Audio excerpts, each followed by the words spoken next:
This is the last meeting of the Vancouver chapter of the Committee for the Republic of Canada in the year 2013. Our next meeting will be on the 4th of January, 2 weeks from today. We are going into this Christmas with the globally extended New World Order financial criminal empire facing a committed global shift, a global shift in the strategic situation, which will either lead to the breaking up of the empire,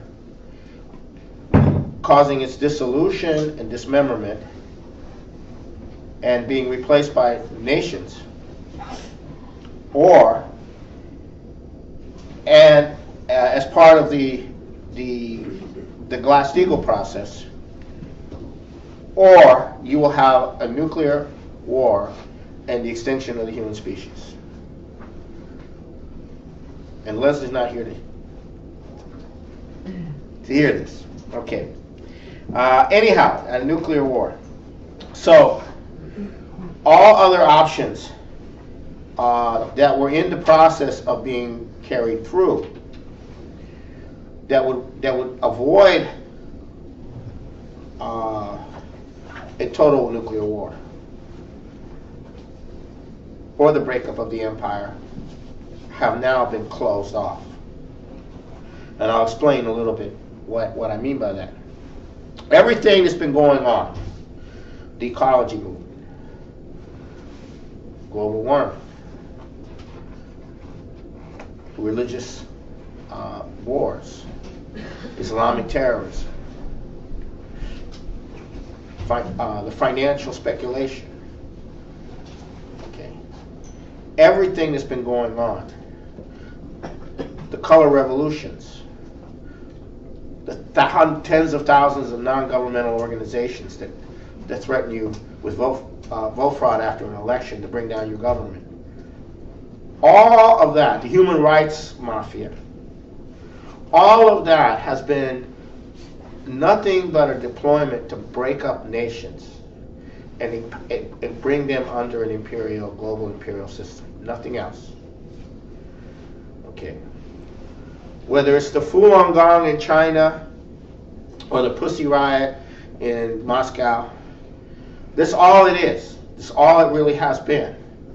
And now we've reached a point where all those types of things that were being done, economic blackmail, threatened boycotts, threatened to blow up the Middle East and to cut off your oil, all of those schemes are no longer operable. A profound shift has occurred. And this is what I'm going to report to you initially on tonight. Okay. Now, these options that I described, which ultimately are designed to bring down Russia and China as their number one, the most difficult issues of sovereignty. Whether it's internal popular rebellion, or an unanswered first strike, or terrorism, or ecological activism, none of that is going to work at this point. And neither at this point will the banking crisis, leading to a confiscation of assets of people in the transatlantic region, can take Russia down as well, can take Russia or China down at this point. Earlier, you might have had chaos because the Chinese were dependent on exports, which they still are, and Russia was not in a very strong position. Maybe a total financial collapse earlier on could have also taken down Russia and China, but that's not the situation now. What has happened is that the takedown of the industrial capacities of Europe, and especially the United States and Canada, has left what remains of the world's industrial capacity, which has been increasing somewhat, in the hands of China, Russia, India.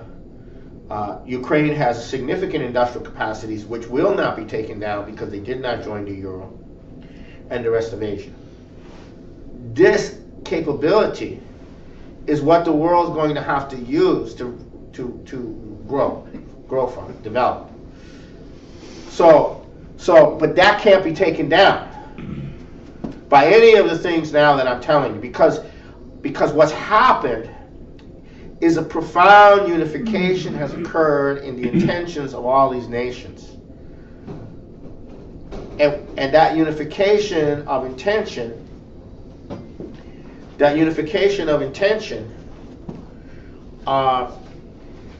is centered around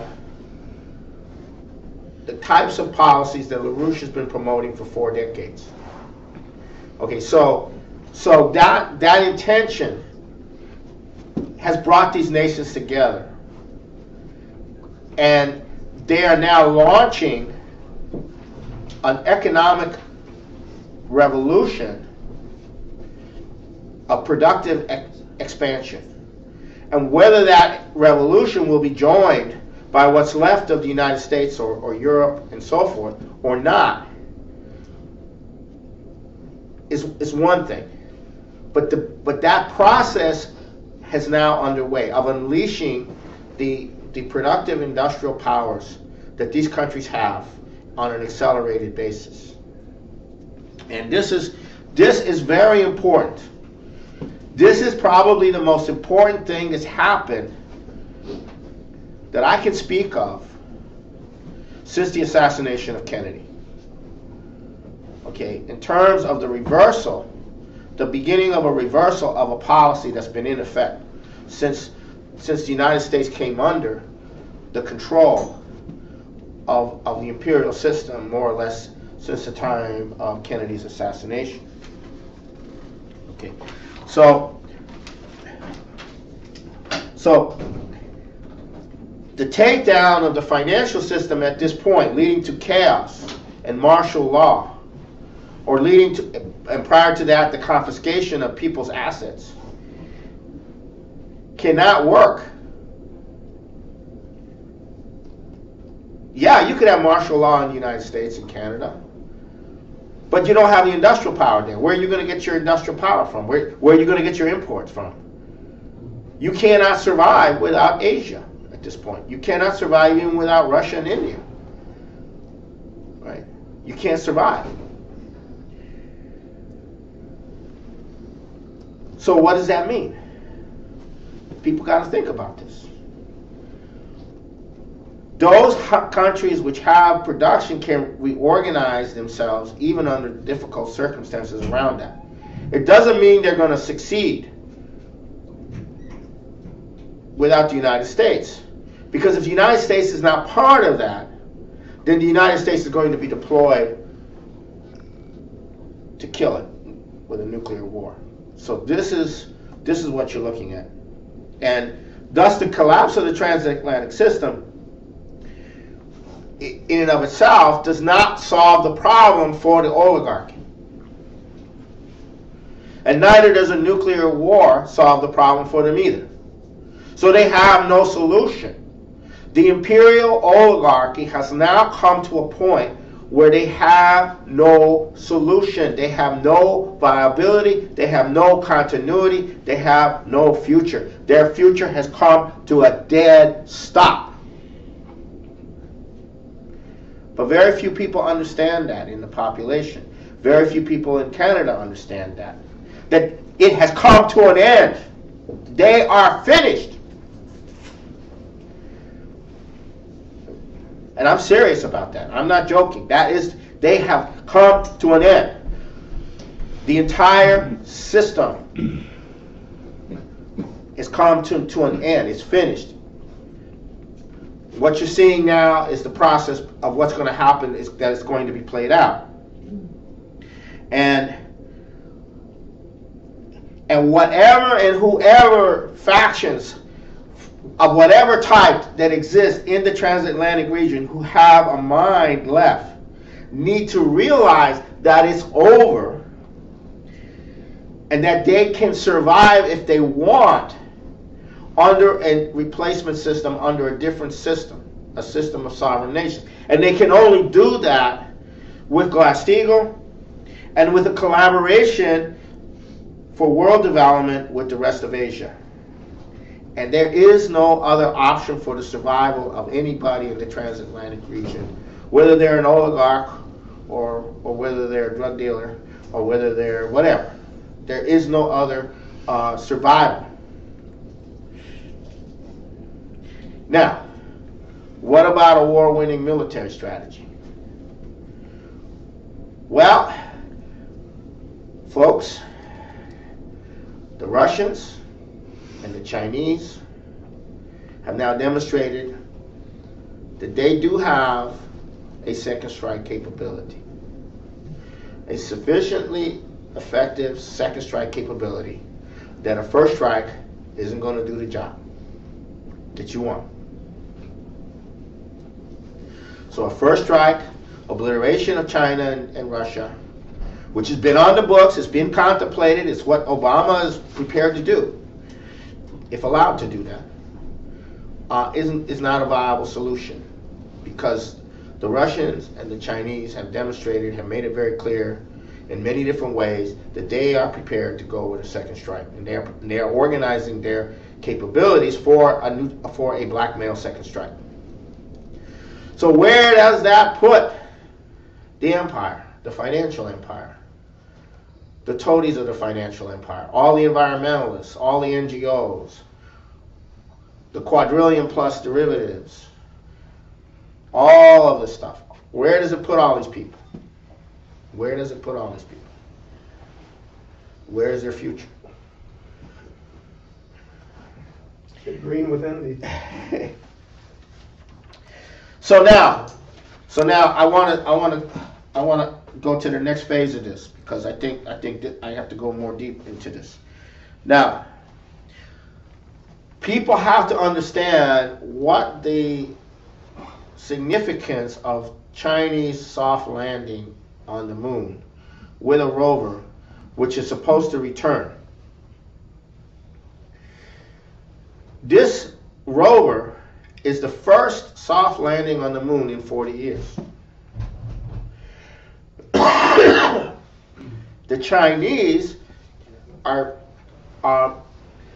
doing this in the year 2013, when there's been a tremendous advancement in diagnostic technology, so that these rovers can look down under the surface of the moon 100 feet.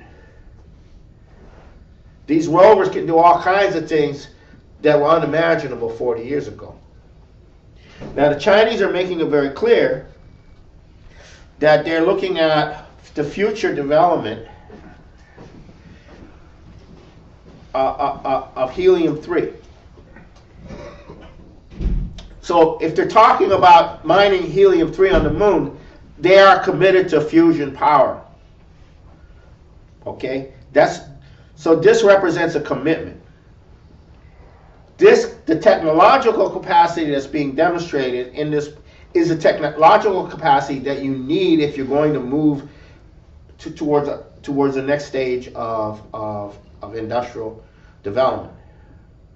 Now, it's not going to be easy for them if they don't have the cooperation of the United States, Canada, and what's left in Europe and the United States and Canada. But nonetheless, they have demonstrated a commitment. The Indians are on board. The South Koreans are on board.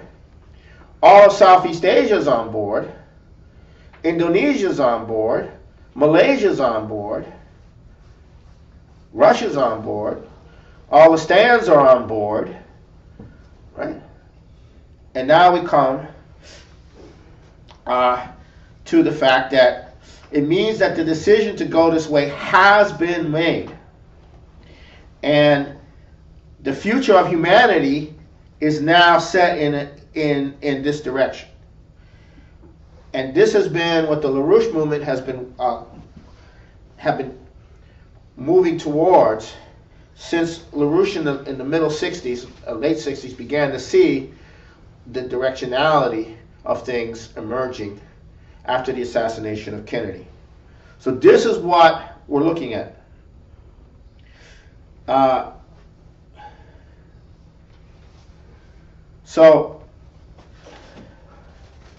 And the actual policies themselves have been promoted specifically for Eurasia since the fall of the wall, since before the fall of the wall. So that's from about 88. So we're talking from about 88 to now, which is a 35-year period. No, 25-year period, excuse me. We've been hammering away that this is the policies that have to, that this is what has to happen, that Eurasia has to come together in this way. So when LaRouche says, I can see the future, this is what he means, both in terms of what is necessary for the future survival of humanity, but also what he as an agent representing that future has been organizing tirelessly with the movement that he created since, you know, for as an agent of that future. And the idea that the future is something you create goes totally against the imperial concept of man as a beast. It goes against the Austrian school, it goes against the liberals, it goes against everything. This idea that you can plan and create a future, and create that future, and organize humanity to go in that future, and that future is based on what is necessary for humanity to become. Now let's go to the Ukrainian issue, because this is at the core of it all. The European Union promised to bail out the Ukraine. Ukraine is facing a sovereign default because they don't have the funds to meet their public debt, their bonds. And they needed $15 billion, equivalent of $15 billion. And the European Union forces were prepared to give them the $15 billion, but they would have to put the Ukraine under International Monetary Fund conditionalities.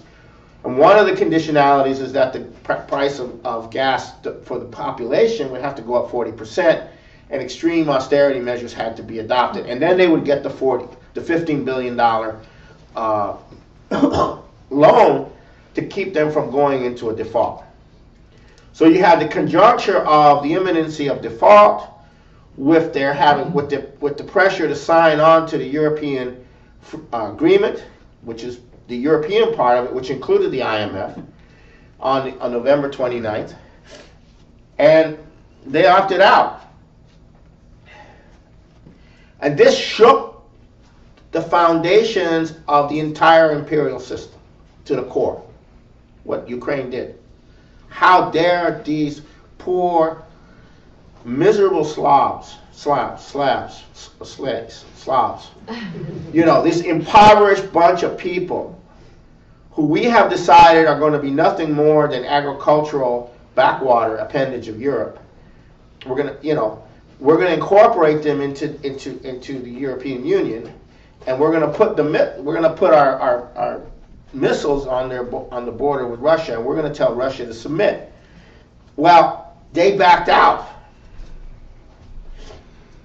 As soon as they backed out, every non-government organization, everything that was in place for the next color revolution that was being planned in 2015.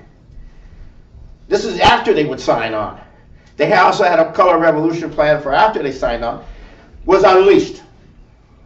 Right? And what happened? Putin met with what's his name? God, it escaped me. What country? The president of Ukraine. Anyhow, it's on the tip of my tongue. Huh? Starts with a U. Yeah. Or a Y. Why? Anyhow, so they met, and Putin said, okay, here's $15 billion equivalent as a loan, no strings attached. We'll defend your solvency, and we'll drop the gas price by 33%. So this was what the Russians did, and we'll integrate your industrial capability and expand it as part of the Asian development, So the Chinese were involved in this, the Russians were involved in this, and it includes deals with the Chinese. So what happened is the Ukrainians have a significant military defense, high-tech industrial sector, which is now not going to be taken down. It's going to be built up to help develop Eurasia. And that's not insignificant. In spite of being absolutely poor, the population is literate, they are educated, and they have capabilities. And this is very significant. Now, McCain went to the Ukraine and is threatening sanctions. The color revolutions and all of the NGOs and everything is being unleashed in the Ukraine to bring down the government, bring total chaos. Because this is the end. Ukraine is the end of the empire. Why do I say that Ukraine is the end of the empire? And this is the part we're going to get into, because this is the part people have to understand. This is the key part. So why is the loss of the anticipation of the takeover of the Ukraine the end of the empire? Okay, and it means that the looting of the empire can no longer proceed outside of the transatlantic area, Africa and Latin America. The rest of the world is going to be taking off in a different direction and are not lootable at this point. It's a very important point. Now, to understand what I mean by not lootable, I have to backtrack to what a financial empire is of the Anglo-Dutch type. So you understand what a financial empire is of the Anglo-Dutch type. All these empires end always as a design feature of the system in genocide, in mass genocide of the general population. And that's a design feature of the system. And the system is called monetarism, a money system. And I'm saying all such monetary systems have a design feature of mass death at their terminus. Now, I'll give you an example. The Roman Empire. Okay, Rome was sponsored by the banking crowd in Delphi, and they eventually went from being a republic to an empire, and they looted the most advanced culture that surrounded them, which is in the area of Florence today. It's the Etruscans. They took over the Etruscans, and then the looting went from there, and the empire came out. As the empire grew and looted, it had to loot more, and the feature of their looting was it included all of Sahara Africa. There were a lot more agriculture in what is now desert in the Sahara. The Romans looted the hell out of it. Spain, France, what is now France. And the way it worked was, it was all based on the legions. And the legions were financed by the bankers. And they were financed on the basis of the loot that they would bring back to Rome. And the Roman system kept looting and looting and looting and looting until it finally collapsed. And it brought the level of civilization down that was far more advanced before Rome. It brought it down. It collapsed it. Until finally Rome collapsed. The western part of Rome collapsed.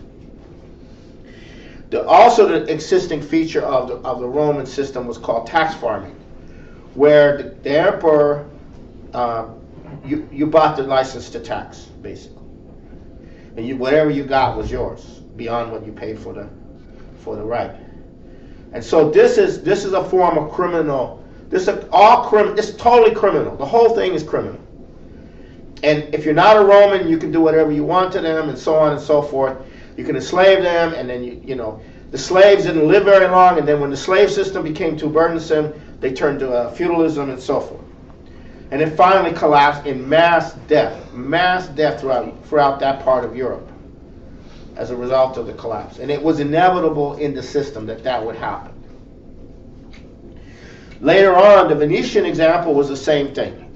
It started with the Crusades. Plunder. Banking and plunder. What's the purpose of money? It's to finance plunder. What's the purpose of money? It's to finance robbery. What's the purpose of money? It's to finance criminality. What's the purpose of a money system? Is the purpose of the money system there to create infrastructure? Is it there to develop?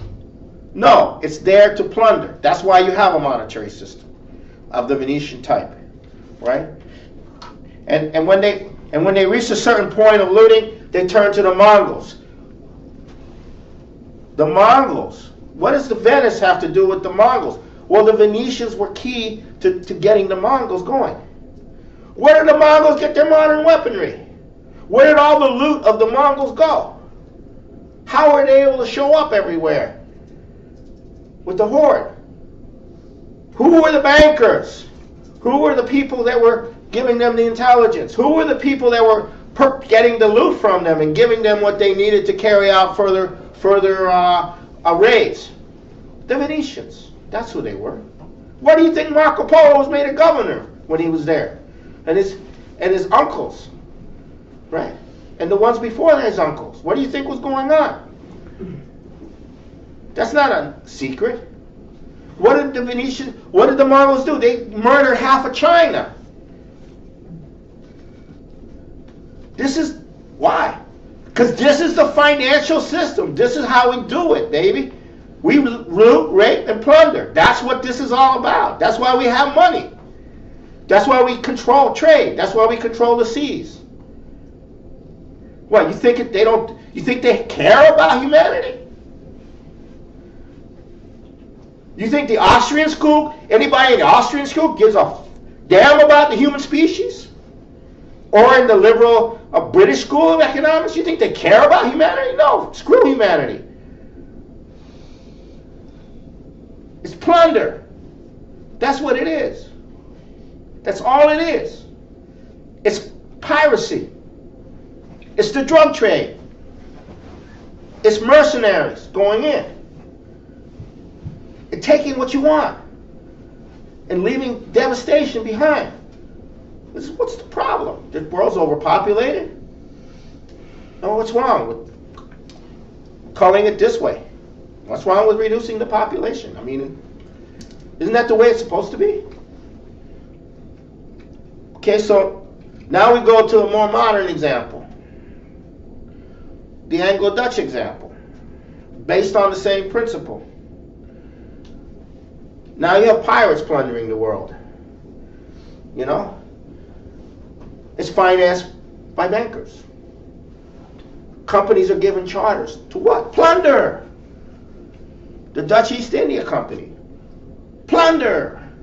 The British East India Company. Plunder. Who are they paying for the plunder? They're paying the shareholders, the investors. Where have you seen that before? Rome. We saw that in Rome. But in a more modern form, and they use ships, and they build navies, they build merchant. And so the British East India Company, what is it? It's a plundering machine. And it ended up taking over India, and famines, and death, and plunder. And the colonists saw what was coming in the U.S., and they decided, hey, no, they're not going to do that here. And they did try. Okay, they did try, but the colonists wouldn't accept it. And that's why you have the creation of the United States, because they would not accept that system. They wouldn't allow it to be done to them. They had a higher culture, and they had some decent leaders like Benjamin Franklin, who saw it coming and organized the capability to fight. And so they created these institutions, and these institutions are still around, unfortunately, and they're doing the same thing perhaps in different ways, but they're doing the same thing. They haven't changed. What is Wall Street? What is the City of London? What is it predicated on? What is it predicated on building up manufacturing? Is it predicated on building up rail? Is it predicated on building up the productive power of a nation? No. Wall Street was never predicated on doing that. London was never predicated on doing that.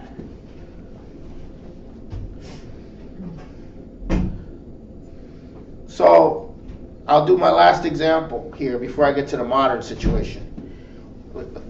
There's a spin-off of this, which was the Nazi example.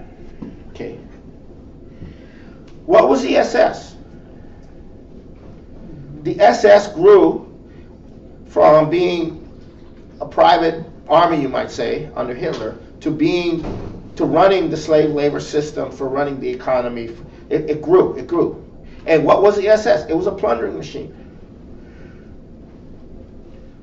Hitler's troops were going to Austria. In came the plundering machine. They're going to Czechoslovakia. In comes the plundering machine. They're going to another country, organize, loot, take whatever. Okay. Goering had a plan of plunder. What was the Third Reich going to be under the SS?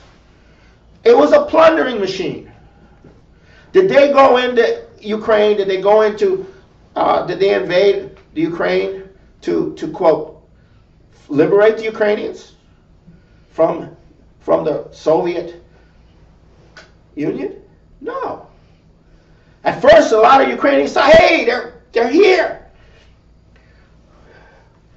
until they found they were being rounded up in the slave labor camps. Then they realized that this was not a liberation from the Soviet Union.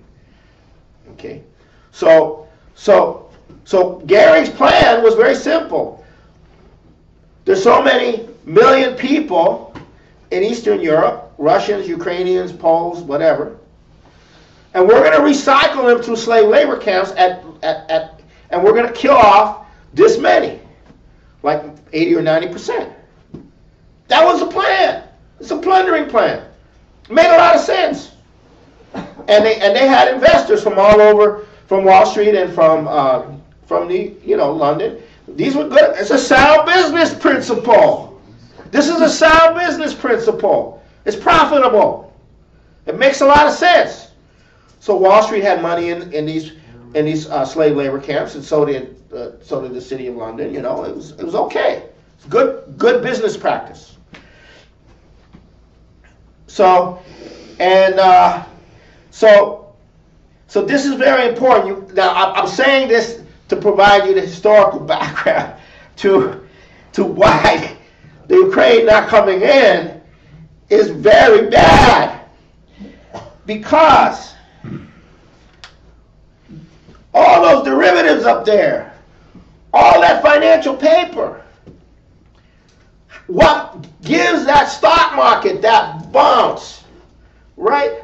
Well, yeah, it's inflation and all that, but it's predicated on one thing: future plunder.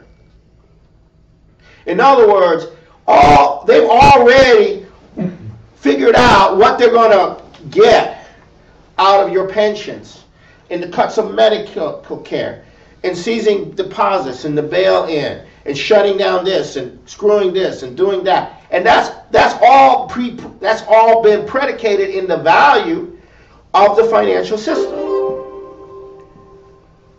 It's the anticipated loot that keeps the system alive. And now it's stopped. They can't go any further. They have nowhere to go to guarantee this crap, or to make it even look like there's going to be plunder in the future to guarantee this crap. So this is what you're dealing with. So now they can collapse in on themselves and strip what's left of Europe and the United States, Latin America, and Africa. But what is that going to give them? It's not going to give them power. It's not going to make them run the world. They're not going to run the world. They're not going to get what they want. So nuclear war is the issue. And that's why nuclear war is the issue. Can we pull off a nuclear war and win the nuclear war? And that's the issue. And that's why we're living in the greatest strategic danger of nuclear war right now. And if we can get past that, we win. And we can get Glass-Steagall in at the same time, we win. Now,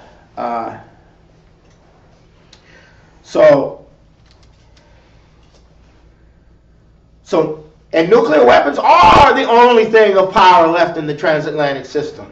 I mean, that is all they got left, right? It's the U.S. military, NATO, and nuclear weapons. That's it. They don't have anything else. They shut it all down. So in this context, we have 4 leading developments in the U.S. that intersect with what I just described. The first is very spectacular. It happened in the last 2 weeks. And it doesn't really make sense unless you recognize that there is some force of opposition emerging in the United States.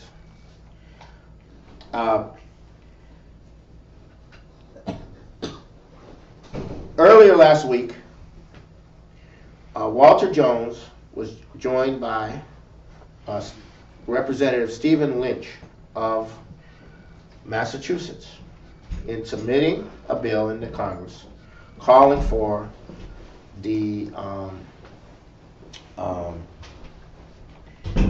declassification, Congress to force the declassification of the 28 pages in the 9/11 Commission report.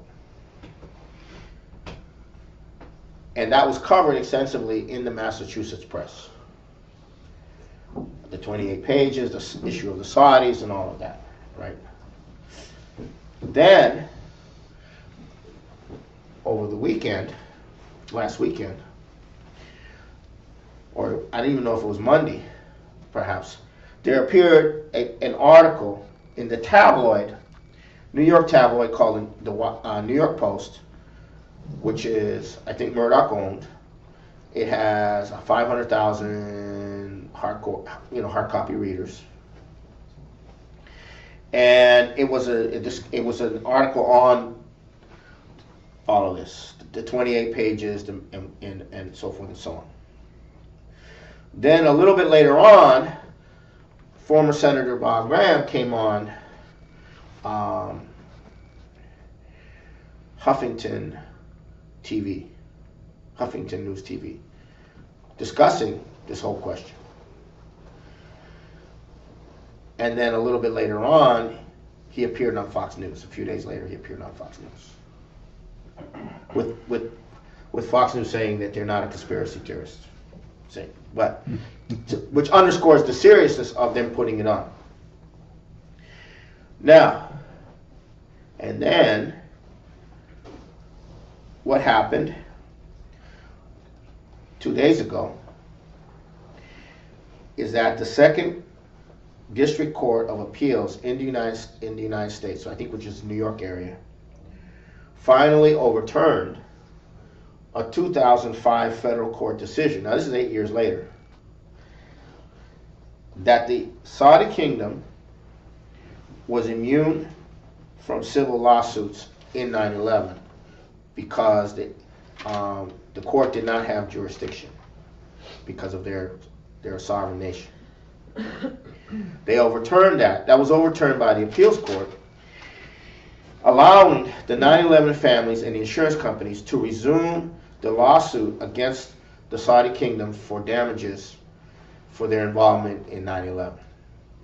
So all those things happened in one bookend, one week or so, week and a half or so. Now that's coordination. If you want to, there's a coordination involved there.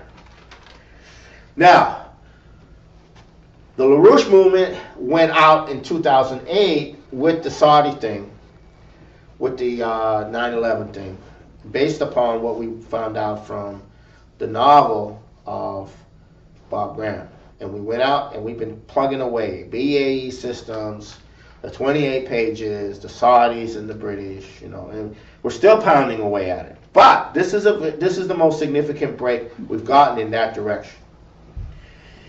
And then we went to congressmen, and we went to congressmen, and we went to congressmen, and we went to congressmen, and we went to congressmen, and we went to congressmen. Got closed doors, got closed doors, got closed doors. We still kept at it. And then we went to Stephen Lynch, and we confronted Stephen Lynch in Massachusetts, our group of. And we said, look, if you don't believe us, you have, as a congressman, you can get a hold of it, you can read it. And he did read it, and he said, yeah, I got to do something. So we even played a key role in that. So, but nonetheless, this is an opening. This is happening. Okay, this is happening, and the significance of this is that the executive branch of the U.S. government, since Bush, has been immune from responsibility to defend the nation, but rather has since acted to protect the worst attack on the United States in its history.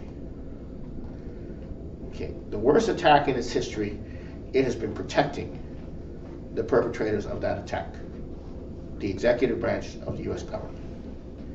And that is the issue that has to be dealt with.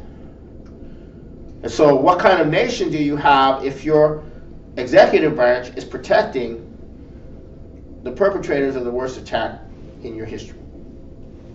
And that's the whole issue. Now, a second development, not unrelated to this, is the outcry that emerged from certain judges who went public, that no one responsible for the 2008 banking, or all of the criminality involved in the banking system, in the hedge funds and everything else like that, nobody of significance has been charged with any crimes. And the Justice Department has said that they cannot prosecute for fear of disturbing the financial system. And we have found in our lobbying for Glass-Steagall at the state legislative level that the American Bankers Association and the major banks have deployed heavily to stop and harass the state legislators that we talk to. Right? But you have, again, an executive branch which is protecting the criminality, the breaking of the law, which is admitted by the banks, which they pay some fines for, and they're protected. They can do whatever they want. What is this? It's the old system we were talking about. Plunder and plunder, plunder and plunder, plunder and plunder. It's the monetary system, folks. And in 2010, when they passed the Dodd-Frank bill, in 2008, when they had the Group of 20 meeting, they were talking about what? How do we address the issue of what? Globally significant bank in trouble. So we need across the board uniform measures for dealing with it. And this is where the whole bail-in comes in. So from 2008, they've been preparing to say, oh, your deposits are, are part of the part of what we have to take to pay to keep the thing afloat. Or your pensions. Okay, then you had the Detroit ruling by Stephen Rhodes, saying that the pensions, which were guaranteed by the state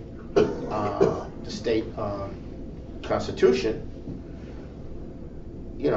the commercial agreement supersedes the state. They can take those pensions, but But as far as the swaps go, they can go 80, 90%, but they can take your pension. They can cut your pension down to nothing. So this whole thing has reached that point. And now they're talking about the New York pensions from the public work. Of course, let's be honest, right? I mean, these people are worthless. Look at Detroit. They messed the city up, didn't they? Well, they don't deserve a pension. Detroit, go to New York. They don't deserve a pension. I mean, they're worthless. They're all worthless. You know, why are we giving them pensions anyhow? They don't deserve a pension.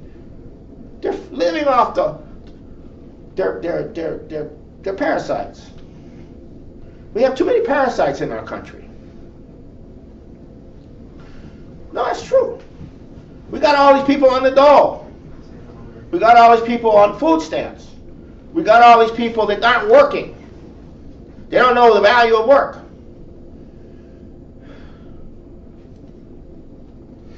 So, you know, and they want us middle class. Well, actually, no, they want us rich people to share the burden. Right? So this is the line that's coming out of the Austrian school and the libertarians and the Republicans and all of that, right? So you're not going to get too much support for Glass-Steagall at this time from that crowd at this point. A lot of individuals will support it. Anyhow, so then so this is a growing issue, and we're going to all the trade unions, and we're telling them, look, wake up. If you don't get Glass-Steagall through, you're going to be slaves. You got no future. Right? We're going to all these different institutions, and it's not an easy thing because they're very resistant. They don't want to face the truth. They don't want to face reality. They don't want to deal with this. They don't want to take on the financial power, because if the financial power can suppress the evidence and protect the attackers of the United States, and if the financial powers can prevent any criminal action to be taken against any financial person of significance, they have power, don't they? Who am I? Right? Who am I? But they broke the law, so what? Who am I? So that's what you're dealing with politically. Now, so the third development, which is very significant, and this development is very significant, and that is we've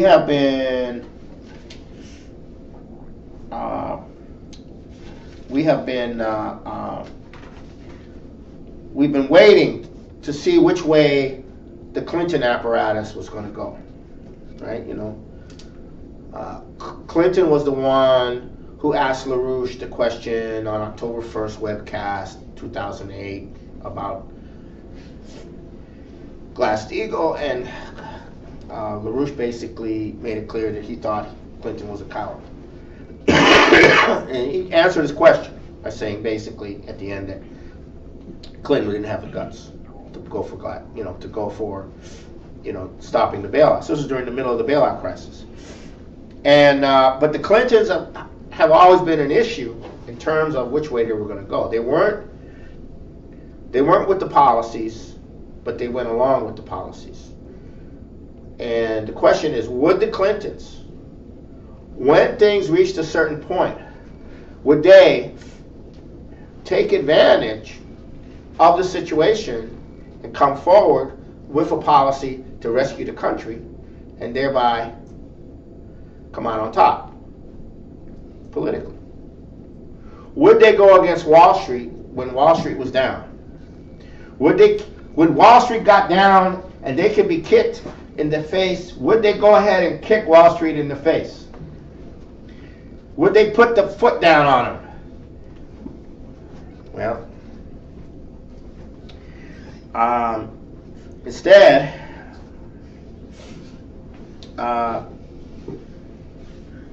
what happened? Instead, what happened is that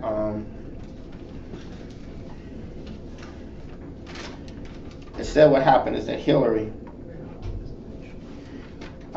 is running for president, and she went to Wall Street and said, "I'm now your champion.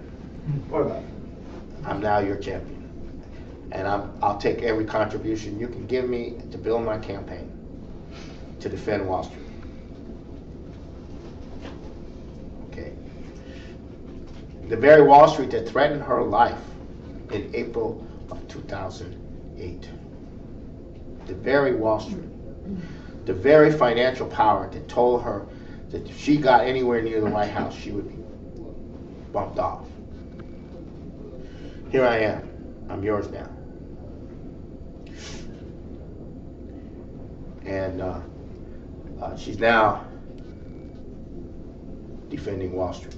Don't be too hard on Wall Street. We all got into this together. We all got to get out of this together. No, that's not going to work. So that means the whole Clinton apparatus has now committing treason. They've made a choice. We didn't know which way they were going to go, per se. You know, you can always say, "Well, I always knew they were going to do that." Those creepy, corrupt opportunists. But no, you don't. But they did. They made the decision. And now they're backing Obama. They were enemies of Obama. They were looking for a way to get rid of Obama earlier. Bill Clinton told his wife to leave the government and run for president against Obama. But now they're in the same camp. So that's your third development, which is very significant politically in the U.S. because this changes the whole political situation in the U.S. And the fourth major development, which occurred in tandem in the United States and Great Britain, was the bankers are in deep trouble. And the Glass-Steagall thing is growing. The motion for Glass-Steagall is growing in the United States, but also in Europe, also in Great Britain. And so they headed it off by saying, "Oh, we got the Volcker Rule. We're going to do something. No, don't worry. We got something. It's going to work. Yeah. Glass-Steagall. We got the Volcker Rule, right?" So what happened? They implemented the Volcker. They rammed the Volcker Rule through Congress. Nobody knows what it is. It doesn't matter. It's not worth anything. It's not going to do anything. It's just a scam. So in the British Parliament, they ran through what was called the ring fencing, which is the same thing. But there was a group of parliamentarians in England that tried to put the Glass-Steagall on as an amendment to the ring fencing, and they came 9 votes of doing it. So that's how much advanced the Glass-Steagall issue is around the world, and also in Great Britain, and also in the U.S. So as soon as the Volcker Rule went through, something happened. Another congressman from the state of Massachusetts,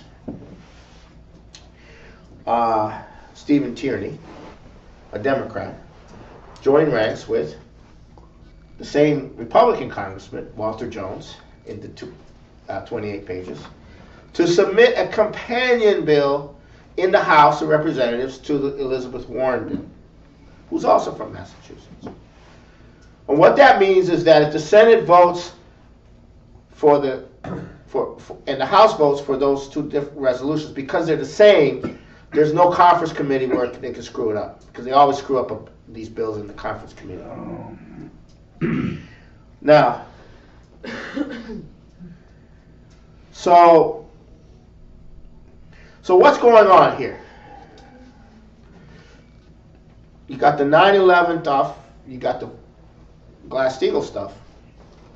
You have that going on. But what's really going on at the top is exemplified by the situation that I described with Ukraine and the Pacific orientation. That's the governing process. And now you have people in the U.S. and in Europe who have to figure out how they're going to bring down, how they're going to get Glass-Steagall through, how they're going to bring down. How do you normally do these things? Well, you have to do a lot of exposures. You got to have hearings. You got to have trials of bankers. Bankers have to go to jail. You have to do that. Otherwise, people won't take you seriously. You know, bankers have to go to jail. I mean, that's simple. So that's that kind of process is going on. So now what are we doing? What is the LaRouche movement doing? Well, what we're doing is we have launched a candidacy in the state of Texas for the position of Senate, U.S. Senate, in this huge state. And the state of Texas is the most in the Democratic Party historically in the state of Texas has been the most anti-Wall Street party. A former congressman who's now deceased was a friend of ours who was the head of the House Banking Committee. His name was Henry Gonzalez. And he would have our people come and testify and make a stink. And he would love to have us make a stink in the hearings. And he was very anti-Wall Street. And in spite of, he was all alone, but he was the chairman, he was the one who tried to outlaw derivatives. And he brought John Hofel, one of our people, in to speak. You know, this is way back in the 90s. This is way back in the 90s. But he that was Texas. He's a product of Texas. And so Texas has this tradition of being anti-Wall Street. And then Keisha Rogers ran for chairman of the Democratic Party. She came in third. So everybody all of the political people, this was in 2008, I think. All the political people, or 2009, 2008, all the political people in Texas know her. They know who she is. And then she ran for Congress in the Democratic primaries in a Republican district where they generally don't put up a token resistance to the Republican. And she ended up winning the primary against the party Democrat and then winning the second time in 2012 against another party. This time they campaigned for the party. They tried to stop her from getting the nomination. She got the nomination in spite of the Democratic Party candidates. So she's going to run. Now there's been a change among the Democratic political layers. They don't like Obama anymore. So here you have the Clinton crowd embracing Obama and Wall Street, their enemies. And you have most of the Democrats moving away from Obama and Wall Street. So we have a potential with her campaign to ignite something. Ignite something out of Texas. And the sparks from Texas will probably land in the state of Massachusetts. Because it was mooted last month when Hillary was at some fundraiser put on by Wall Street, that there were some prominent people considering running for president on an anti-Wall Street platform. And I wonder who those people might be. And there are some senators out there who are getting in Wall Street's face. And what if they were to run a grassroots campaign against Wall Street? And you go into the primaries, or you before the primaries, before any of that, you run an anti-Wall Street campaign with a Glass-Steagall campaign as a presidential. And start early with that. I don't know. It's too early to tell, but I'm saying that could be one of the triggers that we could trigger. One of the things we could trigger in the in the Texas campaign. That could be a byproduct of the Texas campaign. So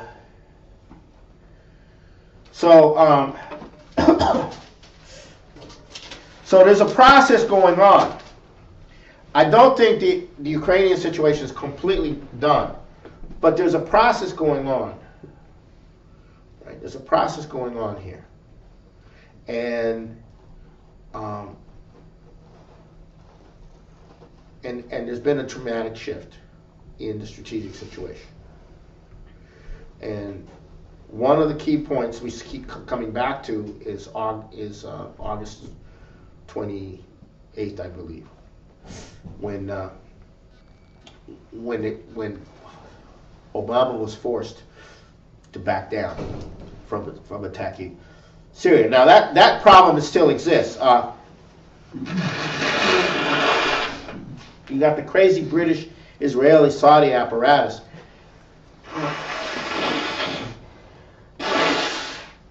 trying to ram through the Congress, trying to ram through the Senate sanctions on Iran. All the committee chairmen, which are Democrats in the Senate, are trying to block it. But Harry Reid is trying to help bypass the committees so that they can get a resolution on the floor to sanction Iran, which would blow up the P5+1, which is a very important stabilizing thing to stabilize things, because you head towards nuclear war otherwise. So you have some crazy people like McCain and Rubio and Schumer. You got all these crazy Zionists and crazy people. They're stupid. They're just insane. Or they're insane like McCain. He's completely insane. You know, let me tell you how insane he is. He's standing next to the Nazis, Polish Nazis, you know, talking about freedom fighting. These guys have posters, beat the Zids, you know, mean Jews, you know. You know, just like he was in Syria. You know, doesn't he know who these people are? I mean, what's he doing? You know, freedom fighters. Yeah, beat the Jews. And some of the Jewish organizations found it to be a little too much. You know, because there's a very strong anti-Semitic tendency in Russia still to this day, in Ukraine and Poland, unfortunately. Mm. But that's the way that is.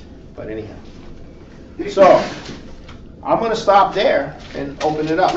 Oh, I wonder if people actually realize, when you're talking about how the British Empire and the East India Company, etc., I just for in a matter of interest to actually realize how this applies to Canada, I just checked in April 1923, February of 1923, Supreme Court of Canada heard a case by the appellant was the Governor and Company of Gentlemen Adventurers of England, which of course is the Hudson's Bay Company. Mm-hmm. And the Hudson's Bay, they were granted that charter back when England was afraid that the American colonies were going to take over the whole of North America. And that's why we have taxes. So much of the revenue disappears, doesn't build infrastructure, doesn't build highways. We're taxed extra.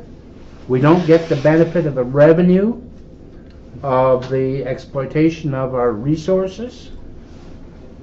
I understand that, I believe it was mentioned in a discussion I had, that even the native land claims in their rights to natural resources, 70% of the wealth of the extraction goes to the Crown. 30% goes to the natives. The Crown corporations. Yeah. It eventually works its way back. Okay. In other words, they aren't utilized to benefit Canadians. Um, It's exploitation. exactly what you were talking about. But yeah, and that.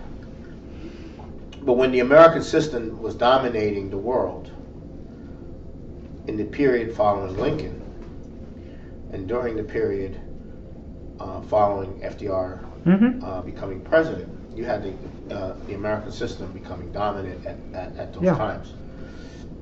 So in Canada, however, it was an abortion of the American system. The dominant force in the world from the time of Lincoln's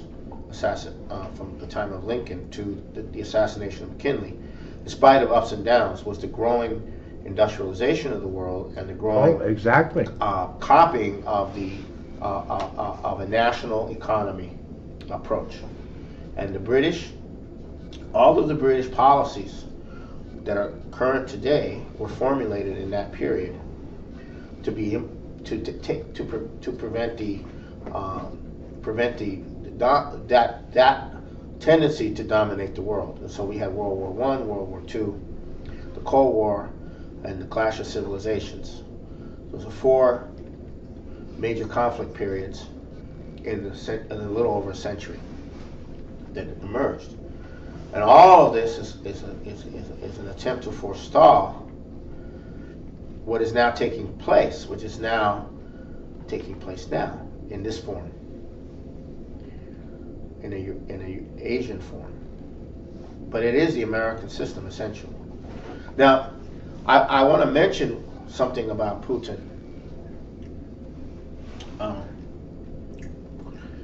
And this relates to Khodorkovsky, who was recently pardoned by Putin, who sees himself as the challenger to Putin,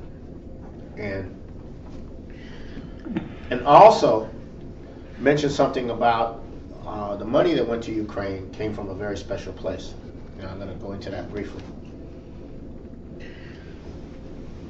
Putin came in to power, but he had very little power initially. He came in as a person who was going to clean up the mess created by Yeltsin and Chernomyrdin, who was the prime minister. In the wake of the '98 collapse, but he came in with a certain at least understanding that he was by what they call the oligarchs, who were the tycoons who emerged out of the collapse of the Soviet Union as the billionaires who controlled the wealth of Russia. And so he could not have become the prime minister and then the president if it wasn't for at least their benign support. And the reason he came in was because they needed somebody to hold things together. And he being who he is, and him being part of that network of KGB type managerial types were needed to hold things together. So, because they were facing all kinds of problems from the population and from political parties that hated what was going on, like the Communist Party of Russia, and people like Sergei Glaziev who were against what was happening, and the Communist Party of Russia was threatening to take over, in part.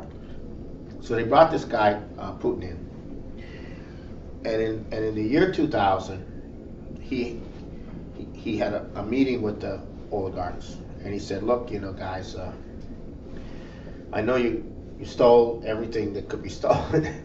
But I don't know if he said this. I'm just making this up.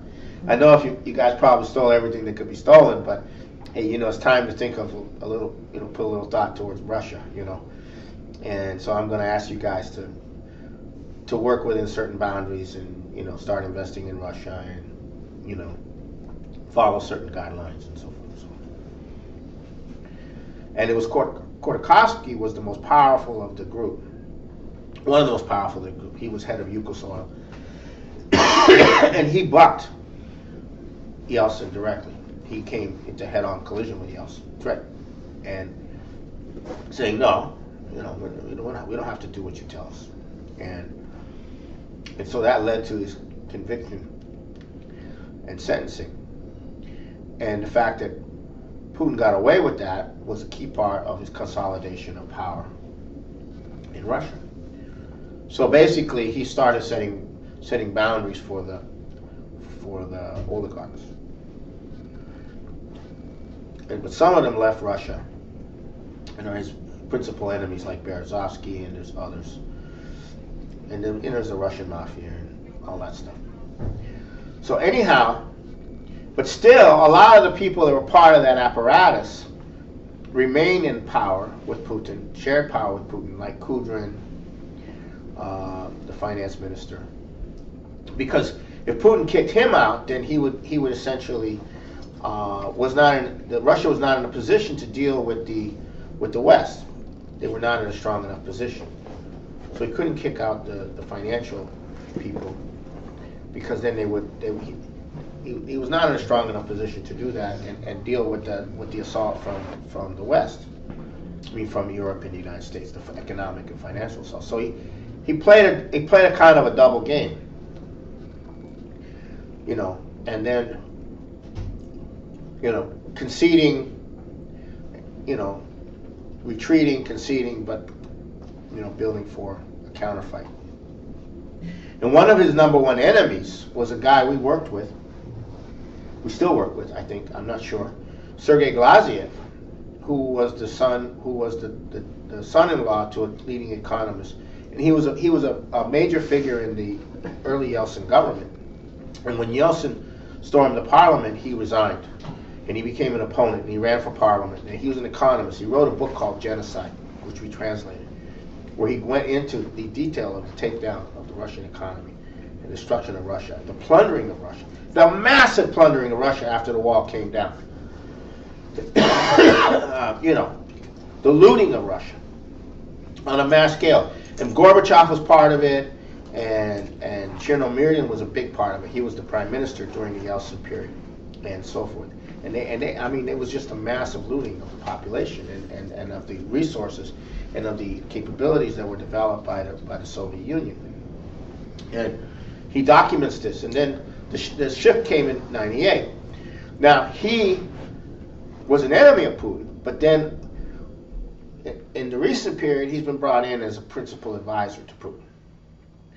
So Putin underwent some shifts. And then the guy who was his boss at the KGB, who heads the National Railway, has been a party to all of this and is very close to Putin. He's been in touch with us throughout this period also. And LaRouche has been talking to him at various times.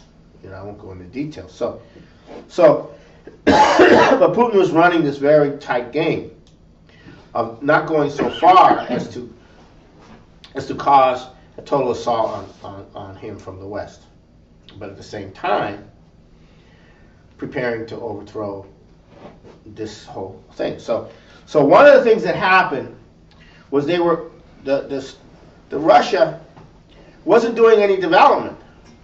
All they were doing was selling gas and oil and piling up this fund to protect themselves from the international bankers, this fund. Well, and that was the idea of Kudrin. That was the idea, that you're not going to put the money into development. You're just going to, sit on it. And so one of the things that happened was the $15 billion came from this fund, the welfare fund. And now a lot of projects are being financed through this fund for the first time. So there is this whole process going on that's shifting in Russia as well. It's not just, that sounds a bit like a tariff system if they're charging more to the EU for their gas than they are to their friends like the Ukraine, and then taking that money and putting it into development. Yeah, it's a little bit like that, and they have a customs union being set up. So is there a historical precedent of? Yeah, in the European Customs Union. Yeah, you know, so yeah, but the whole but that hasn't really fully materialized until now. I don't think. So what's So it's the starting to take off. Yeah. European Customs Union, like talking about? No, I mean the German Customs Union, I'm Oh, sorry, okay. which brought all the That's what I was principalities Yeah. into cohesion. But but this is very important because it's now. I read the RT interview with Putin, and not the RT, but the big interview that Putin had with a bunch of, and I read a synopsis on RT, and he gave an economic explanation of the whole Ukrainian thing, which is very interesting. But he also said something very interesting, which I think is very important, and that is, he was asked a question about why he's promoting traditional values. So what do you mean by traditional values? You get married, you have children, you have, et cetera, et cetera. Now, Russia's been a bit wild in this period, but he's now promoting traditional values. Now, what does that mean? That means the Russian Orthodox Church. What does that mean? It means traditional values. And so she's asking, why are you promoting traditional values? And he said, look, we used to have a very simple program of values. It was simple as the 10, what's in the Bible, the 10 Commandments. It was called the Communist Work. It was called the Code of the Communist Worker. The Code of the Communist Worker. Everybody had to know the Code of the Communist Worker, right? And that was your system of personal values and work values and what have you. And he said, well, we haven't had that for a long time now, 20-some years, and our young people, they don't know about that. So we have to give them something. So we have to go back to traditional values. So what does that mean? This is very important to understand, because this is a rejection of modernism and postmodernism and all this other stuff, right? This, existentialism, liberalism, empiricism, et cetera, et cetera, et cetera. And it's putting Christianity of a certain type at the center. Not exactly our type of Christianity or the Western type of Christianity, but it's putting that as a key feature of the spiritual part of the society. So this is very important, because the Chinese are bringing back Confucius for the same reason. In fact, Laney, one of our people in an organization who's fluent in Chinese and is one who goes to China and Taiwan all the time, gives classes on Confucius at major universities in China to the Chinese. And one of the things that Laney's hoping will occur is that the Chinese from Taiwan, who are studied and have all the Confucian knowledge, will bring that knowledge to the mainland, where it has not been taught. Confucius has not been taught for a while. So there is this push to bring Confucian traditional Chinese culture, traditional Chinese values as a substitute for the relatively materialistic values left over from the Cultural Revolution and other things. So this is very significant, and that's part of this thing. So how did we get from there to there? I don't know, but anyhow. Traditional values, you were saying. Yeah. The Chinese are doing with the Russians. Yeah. So go ahead. Well, Putin is talking about that. I'm assuming because he wants a future. Right. Exactly. Okay. Exactly. They want a doesn't see future. that there will be a future with the Yeah. modern. He said he doesn't see a future in the modernistic viewpoint. Faux liberalism. Yeah, and it's also very important because it's modernism that's being used as the rallying point of religious warfare, and also. But anyhow, so it's very important, And also this is where the whole rejection of so this he's drawing, so these lines are being drawn culturally, economically, spiritually, and so that that's so where It was from Rick's question about the type of apparatus that we have in Canada that exploits the resources. Okay, yeah, we went from there. And so you jumped over to Russia, where in a different in a system that they had previously, Putin has essentially transformed it. Right. He's had to change it. Yeah, he's had to change it, and he's been able to do it. And he has come out on top as the undisputed leader of Russia. Go ahead.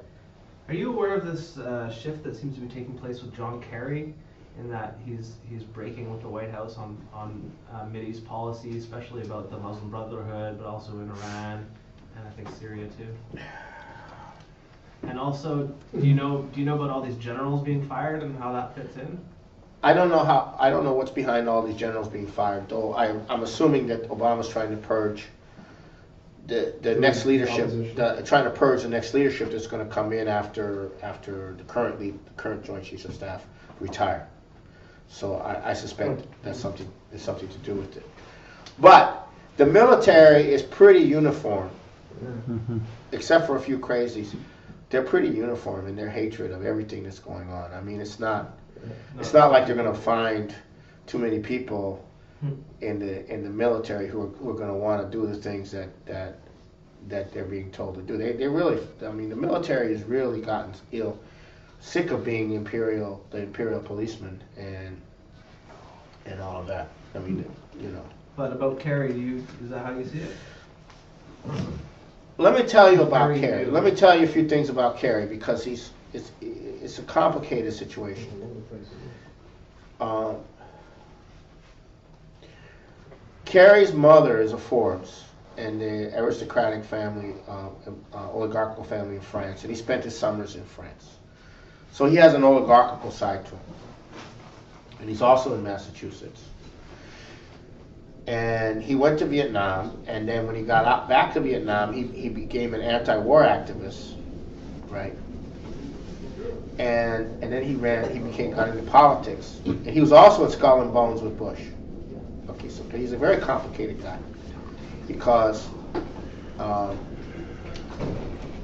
and then when he was a young senator from Massachusetts, he did the Iran-Contra hearings to bring down, which threatened Bush and that whole crowd. And what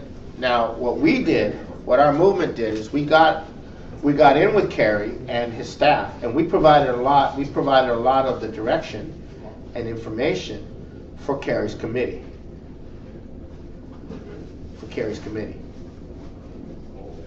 Okay.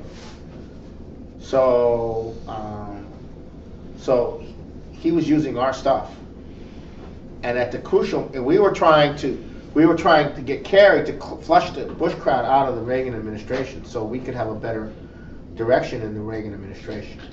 That's what we were trying to do with the Iran-Contra. And because the Contra policy was insane, completely insane.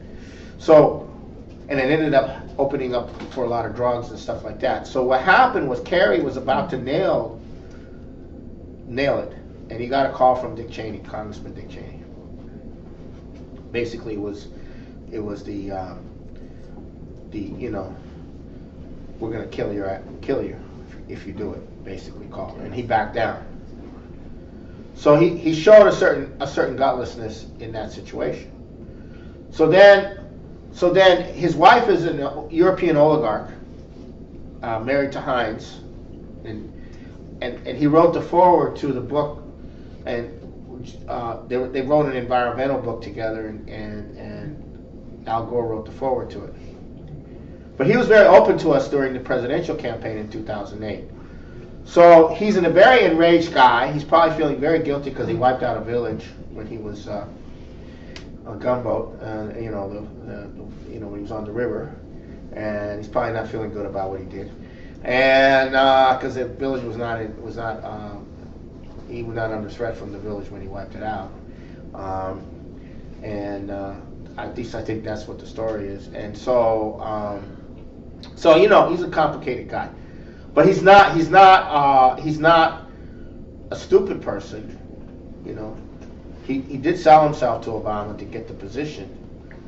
He did do something very, very bad, which was to authorize going outside the Constitution in the Libyan situation. But he's not complete. It's hard to say where he's coming from. I'm just saying it's not that simple, and I don't really know where he personally is coming from, or whether he's going like this. Seems a little flippity-floppity. Huh? Seems a little flippity-floppity. Yeah, but he's looking for a sense of where things are going to go. You know, so he's probably judging, you know, playing. But I do know that he's not for blowing up the Middle East. I don't think he's for blowing up the Middle East.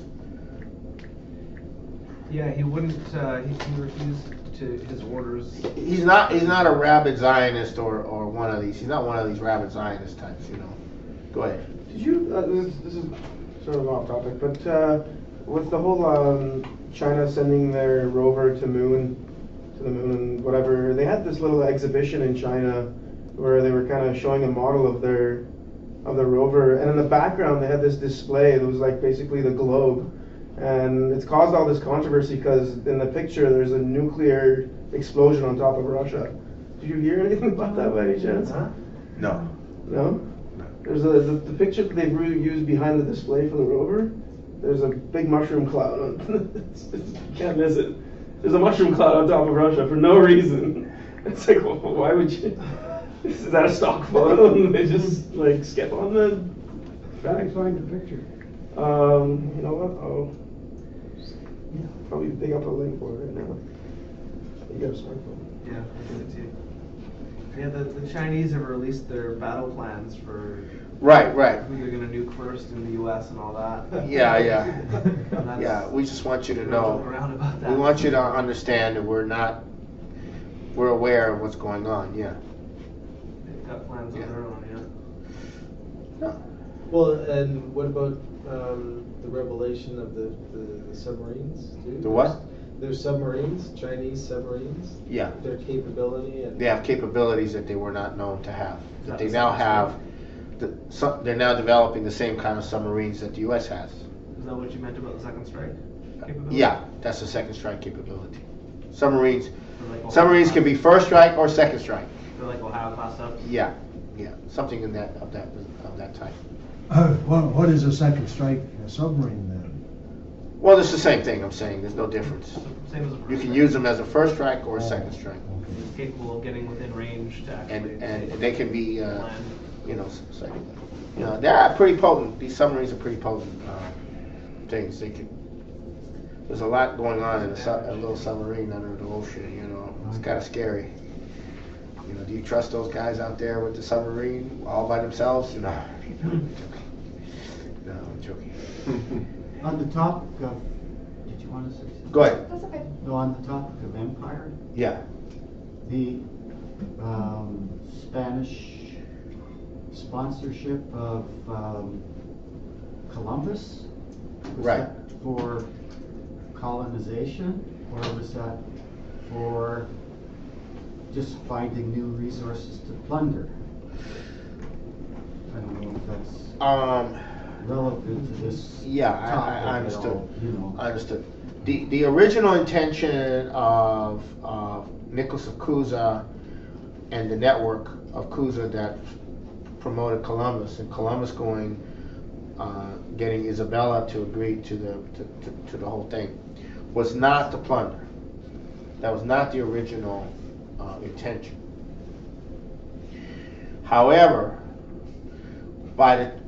not long after Columbus discovered the New World, or no, he didn't discover it, but after he arrived in the New World, or during the period of his arrival, Spain underwent a dramatic transformation. You had the Inquisition followed by eventually the takeover of Spain by the grandson of Isabella and Ferdinand, Charles V, who was a Habsburg. And so you entered into the reign of the Habsburgs in Spain, which was a plundering system, which is why Spain is what it is today. The problem is the Habsburg system Habsburg also controlled Austria. So the Habsburg became the Austro-Hungarian Empire. The Habsburgs also control the Netherlands, what is now the Netherlands and Flanders, part of Belgium.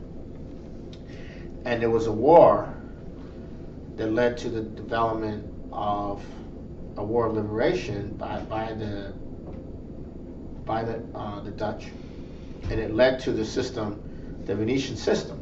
The whole process of that war of liberation and what followed led to the Dutch becoming the most powerful force in the world, briefly. Or they actually became the most powerful force in the world. This little place became the most powerful force in the world. And is that about the same time as the tulip? No, that's a little later. That's a little later. But this was in the 1600s. Okay. Mm-hmm. So the Habsburgs continued on in Austria, and we still have the Habsburgs today in the Austrian School of Economics. That's the Habsburgs. That's their view is that scientific and technological progress was not really the right place. It was not really good for human beings. People living in more a kind of a benign genteel feudalism was better. And this is where Friedrich von Hayek and these people are coming from with their road to serfdom. That all of this development creates a road to totalitarianism, and you need to go back to a more simple system with a very simple monetary system and markets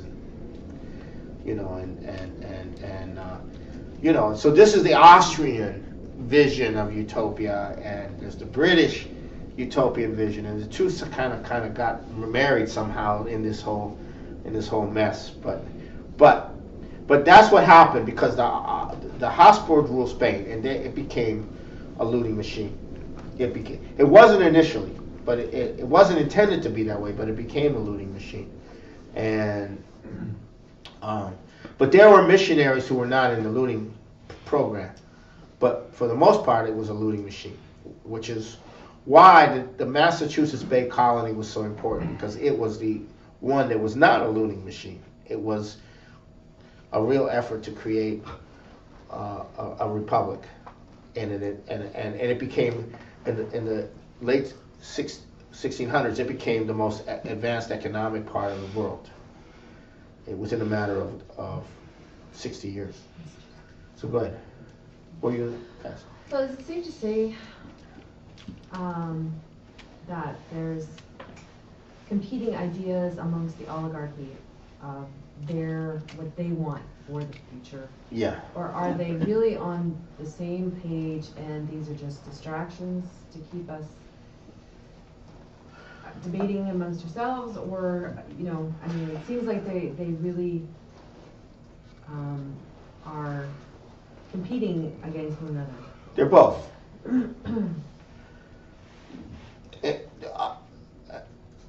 All the oligarchs are competing with each other for power within the system.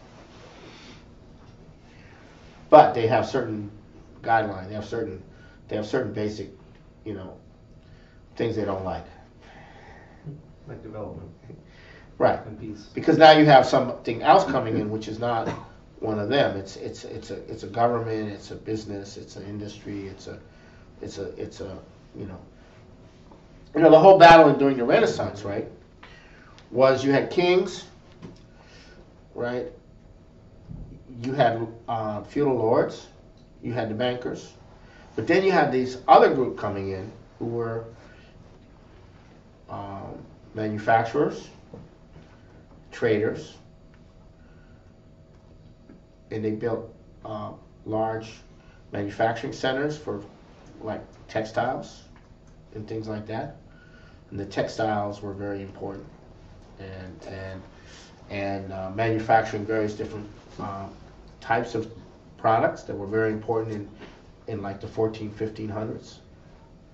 And they were not with the oligarchy, and they were not with the feudal lords, and they were not with and they centered around towns and cities. And so the issue became one is the issue of that period was, was humanism, and one objective of the Renaissance was to create a humanist educated prince who would act to promote the commonwealth, the nation, or a humanist educated leader of a city, because you had city states in Italy. And the issue with the city states was how are they going to defend themselves against the Venetians who controlled the whole system, and their mercenaries. Well, that's where the whole idea of the militias come in with Machiavelli. So the whole idea is that you have other forces emerging which are not with the aristocracy, and they always do emerge when you have economic development. You have other things emerging. You have a middle class, for instance, or you have a scientific cadre, or you have that is not part of the rigid structure. In Russia, this was the whole issue of Russia. What happened in Russia? You had a very rigid structure in Russia historically, because you had the Mongols, and then the princes were tax collectors for the Mongols, and you had this very rigid structure, and you had serfs, and then you had serfs that escaped and became Cossacks, and so you had the Cossack areas, and you had serfs under feudal lords, and then you had, and the emperor and the ruler had absolute rule, like a Khan, like an Ottoman Khan. He had absolute rule. So you had a real problem. And so what they did is they created a middle class as they developed by granting individuals with education and with scientists and doctors. They granted them papers that said that they were exempt from the peasantry or what have you. But then these people became the Russian intelligentsia. They were not with the aristocracy. They were not the financial people. They were not the and they existed under this rigid system, which opened up or closed depending upon the situation. And then you had these peasants, and then you had rebellions of the peasants, and it's this kind of situation, right? But what emerged in Russia was a small educated intelligentsia, and that became essentially overthrew. Essentially, they got rid of the system, and it ended up being communist rather than something else. But the point I'm getting at is the oligarchy doesn't like that. They don't want this all these engineers and scientists and skilled workers and government institutions and all these mediating powers and national banks and progress, because progress. I don't want these people becoming better than me under no circumstances. Now there were humanist princes, and there were aristocrats that wanted, at one time, at various times. But overall, this oligarchical principle is like, let's wipe them out. Like the city of Troy, let's wipe out the city of Troy entirely, because it was exhibiting this quality, and so they're looking at the world that way. And it's hard for us to understand that, but that's what's been going on for a couple hundred years now. And the thing that they destroyed first was classical music, because music is the ruler of the soul. And when Brahms died, that was the end of classical music. and everything's been declining since then in the culture. So that's the first thing they got rid of, and they brought in all these other kinds of music. They got rid of classical music because if you have classical music and you have individuals developing beyond Brahms, which we don't have in the classical form, that's scary, because you might get geniuses out of that who can make, like Einstein and Vernadsky and Planck, who were the last great geniuses of the scientific revolution that was begun by Cusa. They're the last great geniuses, and these guys were scientific orientation was based on classical music. It was based on classical music. That's where they got their ideas. It was from classical music. They didn't get it from, that's where they got their ideas, their concepts were from classical music. Or the way they thought about things came from classical music. But we don't have that anymore. I mean, we don't have people composing classical music anymore, or going back to that tradition and picking up where Brahms left off. Because from Bach to Brahms, they're building on each from Haydn and Mozart and Beethoven. They're all building on top of what the other had done up to Brahms. He was building on what Bach and Beethoven and Schubert the same, and Schumann the same. So they were building on top of it was actually something I can't really describe here. But anyhow. Could you count Giuseppe Verdi? Could you count Verdi? Yeah. In that tradition? Verdi, yes, Verdi. But he's in the same period. But he's not. He does opera, but yeah, he's in that same group. Giuseppe Verdi. Go ahead. You were saying earlier that Hillary is running for president in 2016. Right. It's a bit early to start. Now that Obama is in trouble, do you think there is a possibility that the oligarchy is planning to bring in Hillary to replace Obama, let him go? Because Hillary had a good rapport with the public during the last election. So it looks like Obama is kind of almost out the door from within. Well, that's. There's a possibility. I have never thought about it that way, but I just thought about it. there's one guy they got to get rid of on the way. Yeah. You were shocked when we brought in a black guy. Now try a woman. That's basically it, honestly. No, they have to dump what's his name first. Anyhow. Well, that would be a gay black woman. The vice president? Yeah, Joseph Biden. Yeah. Anyhow. What is Biden's orientation like? I mean, let's say Obama does go out and Biden comes The in. general consensus about Joseph Biden is he's somebody you can work with. That he's not antithetical to any of the policies. The general, what, sorry? That Joe Biden is not antithetical to Glass-Steagall or any of the policies that. Really? No, he's not. But he's not somebody that would on his own. He couldn't do anything on his own. He's not able to do anything on his own, but it would be in the context of a coup. He would be a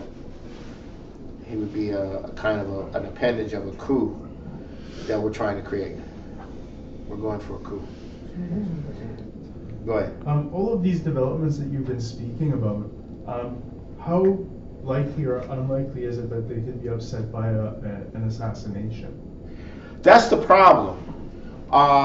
That's the problem, and that unfortunately has been a determining factor in world history lately.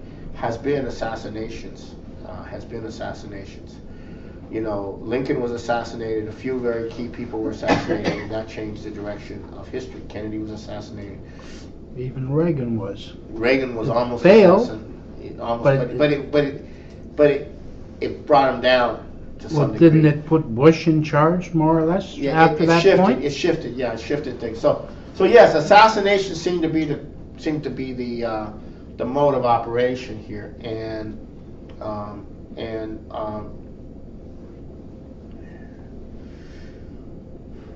that is why you have to operate on the basis of an open conspiracy, because you cannot have one person who has the policies but is not in an open conspiracy with the population, with other people, with forces, what have you. You need to have an open conspiracy because that's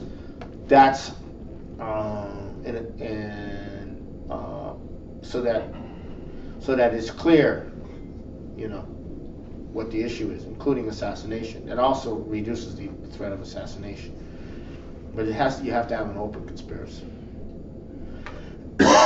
where people are aware of what the policies are and have a grounding in the policy, so that if one person goes, it's not just based on one person. It's not just based on one person. You mean that the open conspiracy is something, a knowledge in the public how our empire operates? Is that? Yes, they are. They do too. They do the same thing. They operate on the basis of an open conspiracy also. Paul, not to go off topic too much, but with the 50th anniversary of Kennedy's death, having watched the news footage film over the years of him being hit, do you believe that film shows him being hit from the front or not?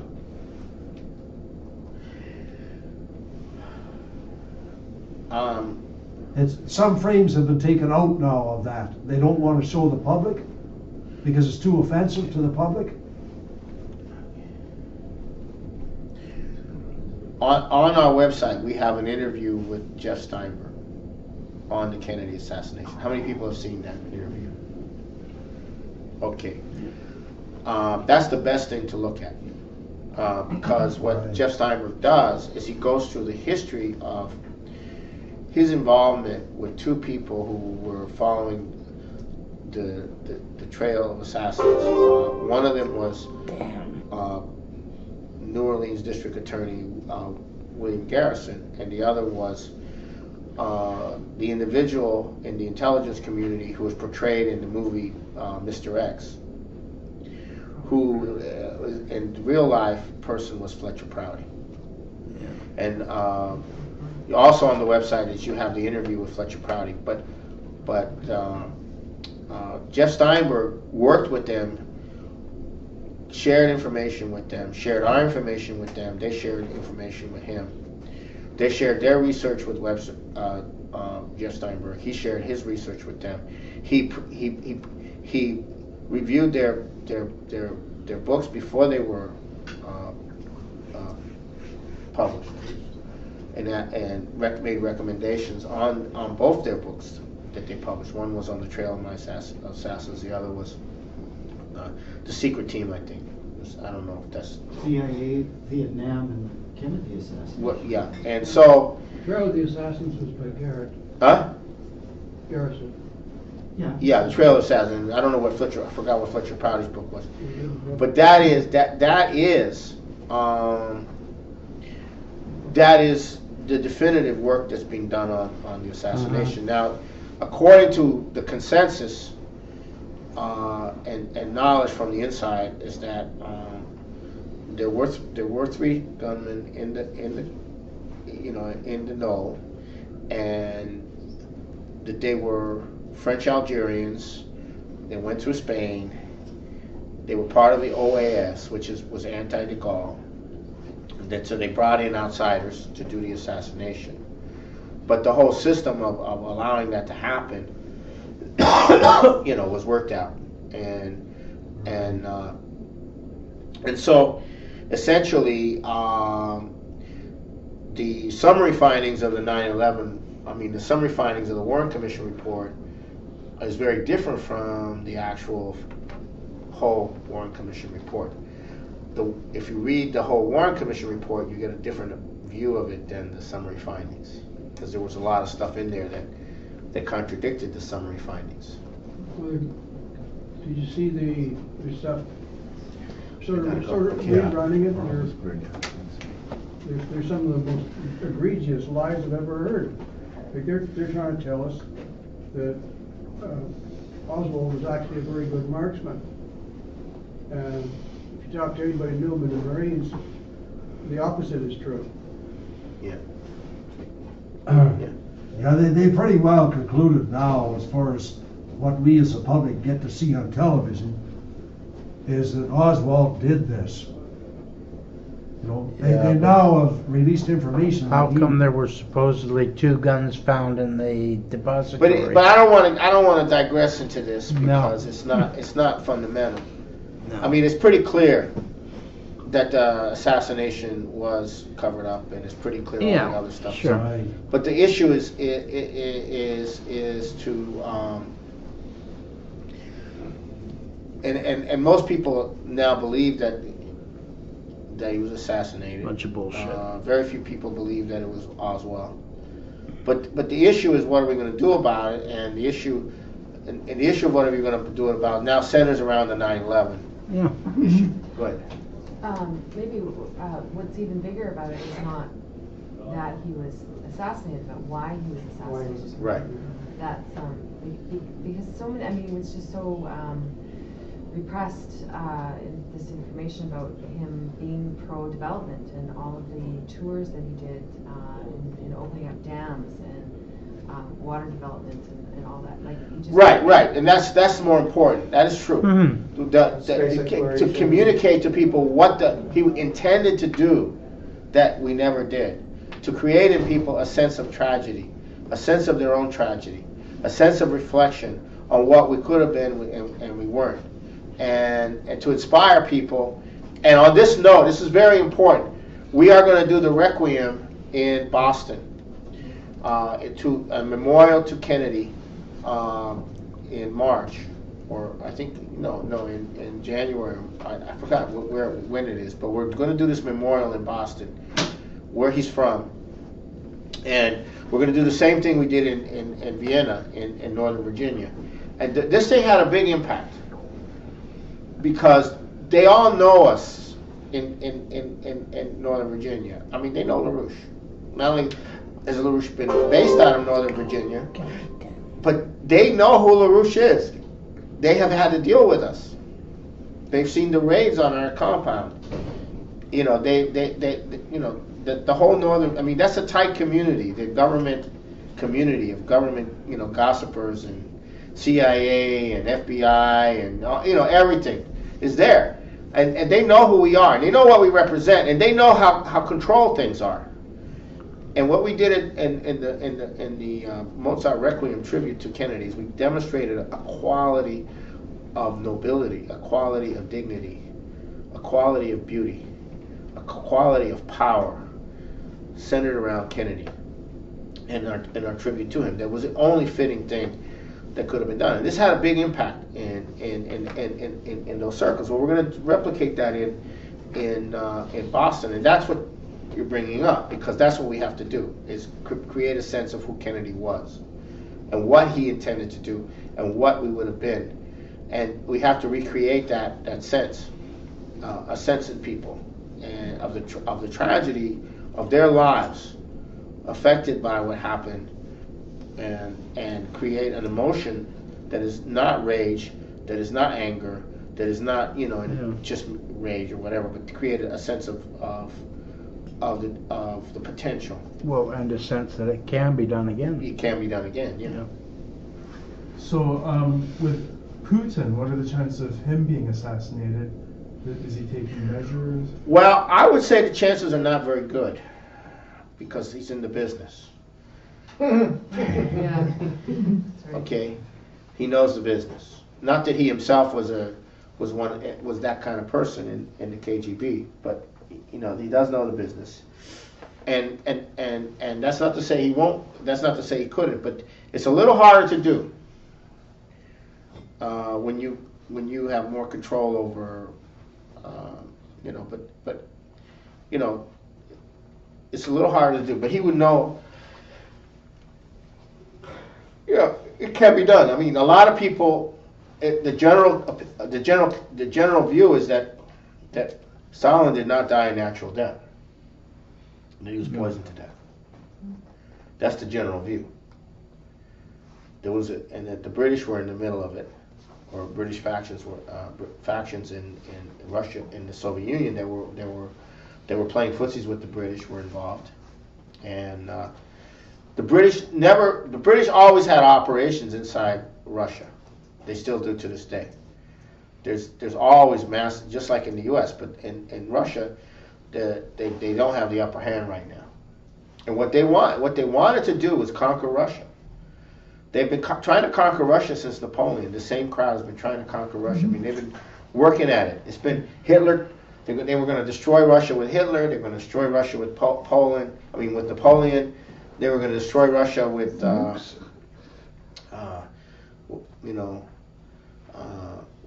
whatever. They were going to destroy Russia with nuclear weapons before they got the nuclear weapons. You know, it's just been an endless problem, because the Russians are a problem, not because they have a culture which is different. They're not they're a bit different, and they're a power. They've been a power. They emerged as a power in the early 1700s, and in the 1600s they emerged as a power. No, the late 1500s they emerged as a power in the world. So, and they're still a power. They didn't go away, but they've had some very rough periods. But they have not been defeated. They've not been, yeah. Hi. A couple things I thought were worth making known that I'm not sure if you're aware of, but one of them is Seymour Hersh. Oh yes. First of all, it's fairly well known that the chemical weapons in Syria were sold to Assad by the British. And Seymour Hersh recently reported that there are sensors on these things that the U.S. knows exactly what their status is, if they're being moved, if they're being used. So all of this, talk about them having used them on other people, they knew all along that they weren't. Right. And it's quite well known. And also, really briefly, I don't know if anyone has Netflix, but there's a really good documentary on there about the 2008 collapse. They talk about Glass-Steagall. It's called Inside Job. I highly recommend it. Matt Damon narrates it. And they really land-based these Wall Street crooks. They put them in front of the camera. They ask them the tough questions. You watch them squirm. It's really entertaining. It's kind of like the Canadian version of this would be one called Oh Canada.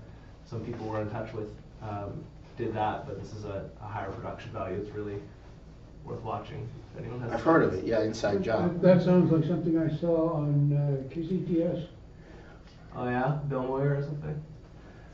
Yeah, no, I mean it's, it was on Monday night, and there was many segments to it.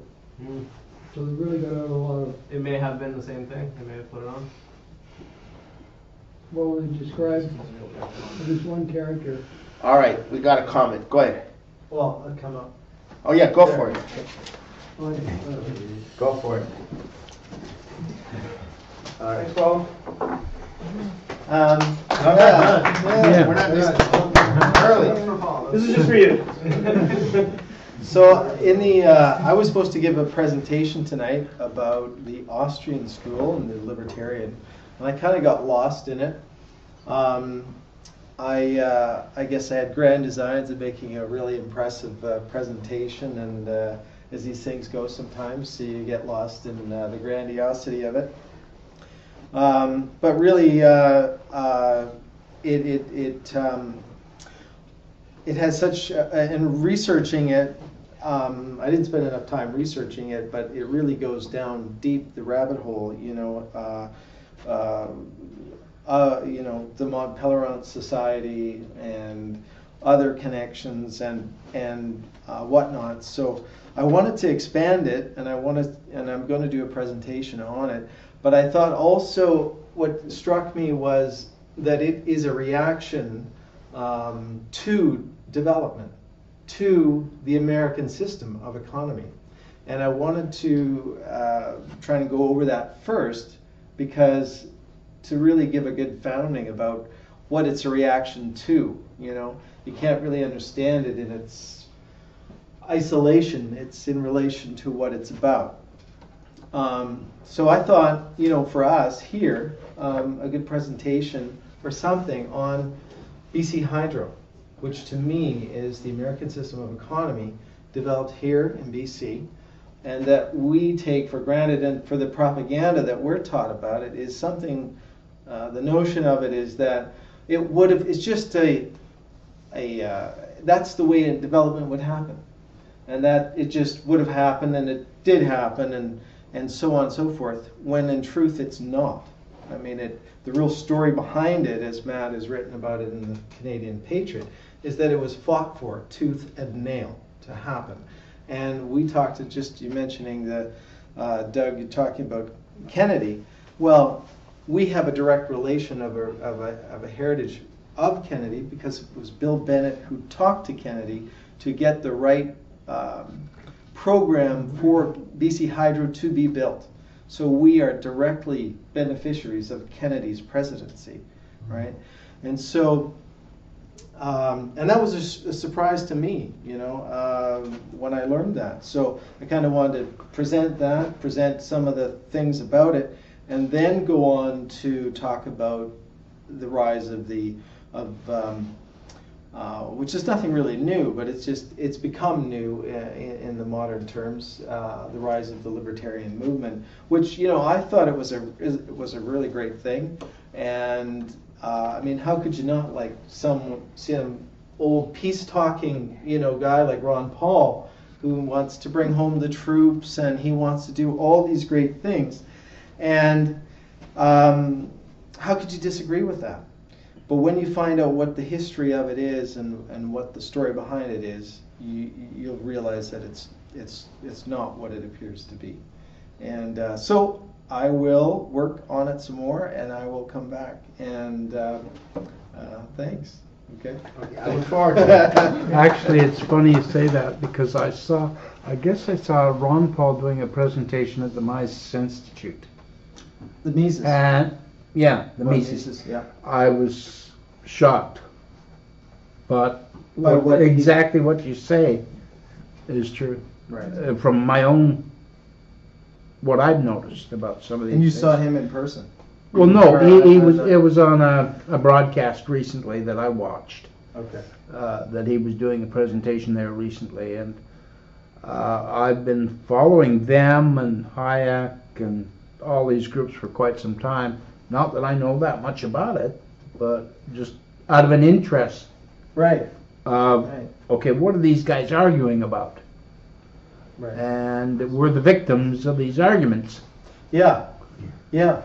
You know, it's a philosophy that has kind of come up the middle. You know. Mm-hmm. You know, regular conservatism. Yeah. You know, flanks of it have been, you know, kept busy, and here comes liberalism right up the middle. Yeah, you know? well, and that's right. I was surprised that during that talk, I started thinking, holy Christ, what is Ron Paul? Because I thought he was great. I thought he had some terrific ideas, but when he starts mixing some of these things and explaining it, you kind of wonder. When you really grill him, there's a really good interviewer, Sink, I can never get his name right, on Young Turks. Oh, Cenk yeah, Uyghur. Uyghur, yeah. He is great. I never really, you know, understood. I mean, well, but from my perspective now, and I see him interviewing Ron. Well, I don't know if he's done Ron Paul, but I've seen him do Peter Schiff and whatnot. It's amazing. I mean, he asks the tough questions, and he points out the fallacies or the misinformation that they often provide in this same narrative and whatnot. And so it becomes, oh, he has interviewed him. I think I did see one, and then it just becomes very, yes, he has a number of times, and it just becomes he's very clever about it, because he just lets Ron explain what he would do, what he's in favor of, and when he tries just to lay it bare, you know, kind of hang him by his own tongue by what he's saying and what. He can and turn then, very nasty though. Who, Ron? Paul? Jake. Oh, Kenny? Yeah. Yeah, Oh, yeah. yeah. Yeah. He's raw. Surprised Kinda me. like, He he's gets- a little like Jon Stewart. His background isn't much to go on. He doesn't know a whole lot, but he does have that inner logical sense of getting to Yeah. the bottom of things and trying to figure out how they work and why. And he's not afraid to dig deep into it. So he's not bad. He's pretty good. Yeah. Yeah, I was surprised by, yeah. Has a lot of viewers too. Yeah. Yeah. He was one of the most,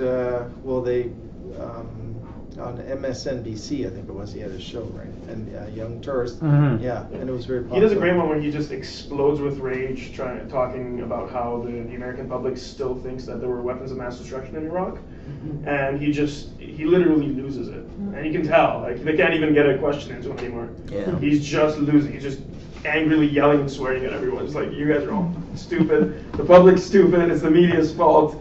You failed them. It's like it just goes on, and that's great. Ron Paul he's in favor of the gold standard, right? That's right. By doing that, he really presents himself as the helper of Wall Street, because any country, any system that has adopted the gold standard limits the currency in circulation and puts the control over the currency in the financial oligarchy, which therefore has control over the economy and the nation. Ron Paul is, by being a peaceful man, is the greatest traitor against the United States, second to Bush and Obama, or maybe even first, because I don't think Bush and Obama know what they're doing, but I think Ron Paul should know what he's doing. Mm-hmm. He is really at war with the United States by this very policy of gold standard. He's the perfect Trojan horse. The perfect right. He is. Mhm. He is. And you know, exactly. Who sets the price of gold? Right? Well, it's London. once. It's London. That's right. That's the United States. They has been manipulate it. fighting. Yeah. It's everything's manipulated. There's nothing. But it's monetarism versus the credit system, and exactly. But it has been So a that's historic fight by the United States ever since it was born. It was always a fight against the oligarchic system controlling the currency. It was with silver, it was gold, it was Specie Resumption Act. Everything was focused on controlling the currency. Gold, yes. And this is where you get the battle between, as far as I know, you get the battle between the Hamiltonians Right, yeah. versus the Jeffersonians, Right, yeah. right? Mhm. And this is the epic battle and the conflict. So you get people who are in states' rights, and Jefferson saying, you know, the gold, the money should be backed by gold. It should be only gold and silver, and yet that is not the history of the founding of the country. It's on a credit system, because how could you exist as a country without creating a credit system that, in the face of that monetarism, you couldn't exist in the face of a hegemonic monetarist system? It's just that simple. And that is the obvious history that's been obscured. And every time and of course, I mean, if you're the ruling empire, you want to obscure that. You have to obscure that history. Yeah.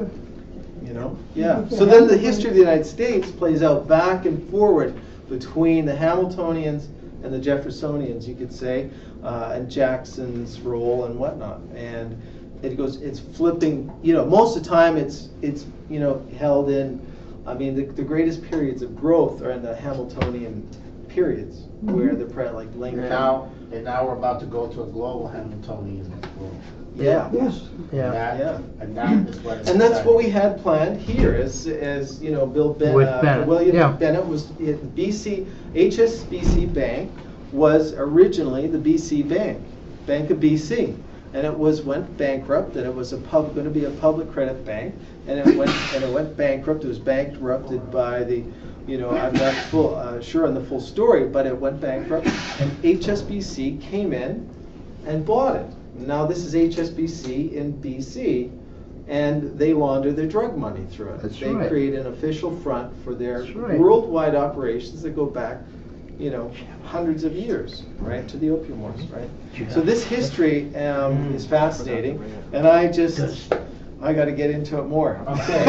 Very good. For the next time. All right. Thank you. I've got some other stuff in here. I can give it to you to use if you want. About what you can. Okay. Yeah. Everything is being unleashed in Ukraine to bring down the government, bring total chaos. Because this is the end. Ukraine is the end of the empire. Why do I say that Ukraine is the end of the empire? And this is the part we're going to get into, because this is the part people have to understand. This is the key part. So why is the loss of the anticipation of the takeover of the Ukraine the end of the empire? Okay, and it means that the looting of the empire can no longer proceed outside of the transatlantic area, Africa and Latin America. The rest of the world is going to be taking off in a different direction and are not lootable at this point. It's a very important point. Now, to understand what I mean by not lootable, I have to backtrack to what a financial empire is of the Anglo-Dutch type. So you understand what a financial empire is of the Anglo-Dutch type. All these empires end always as a design feature of the system in genocide, in mass genocide of the general population. And that's a design feature of the system. And the system is called monetarism, a money system. And I'm saying all such monetary systems have a design feature of mass death at their terminus. Now, I'll give you an example. The Roman Empire. Okay, Rome was sponsored by the banking crowd in Delphi, and they eventually went from being a republic to an empire, and they looted the most advanced culture that surrounded them, which is in the area of Florence today. It's the Etruscans. They took over the Etruscans, and then the looting went from there, and the empire came out. As the empire grew and looted, it had to loot more, and the feature of their looting was it included all of Sahara Africa. There were a lot more agriculture in what is now desert in the Sahara. The Romans looted the hell out of it. Spain, France, what is now France.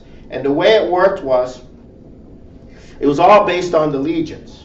And the legions were financed by the bankers. And they were financed on the basis of the loot that they would bring back to Rome. And the Roman system kept looting and looting and looting and looting until it finally collapsed.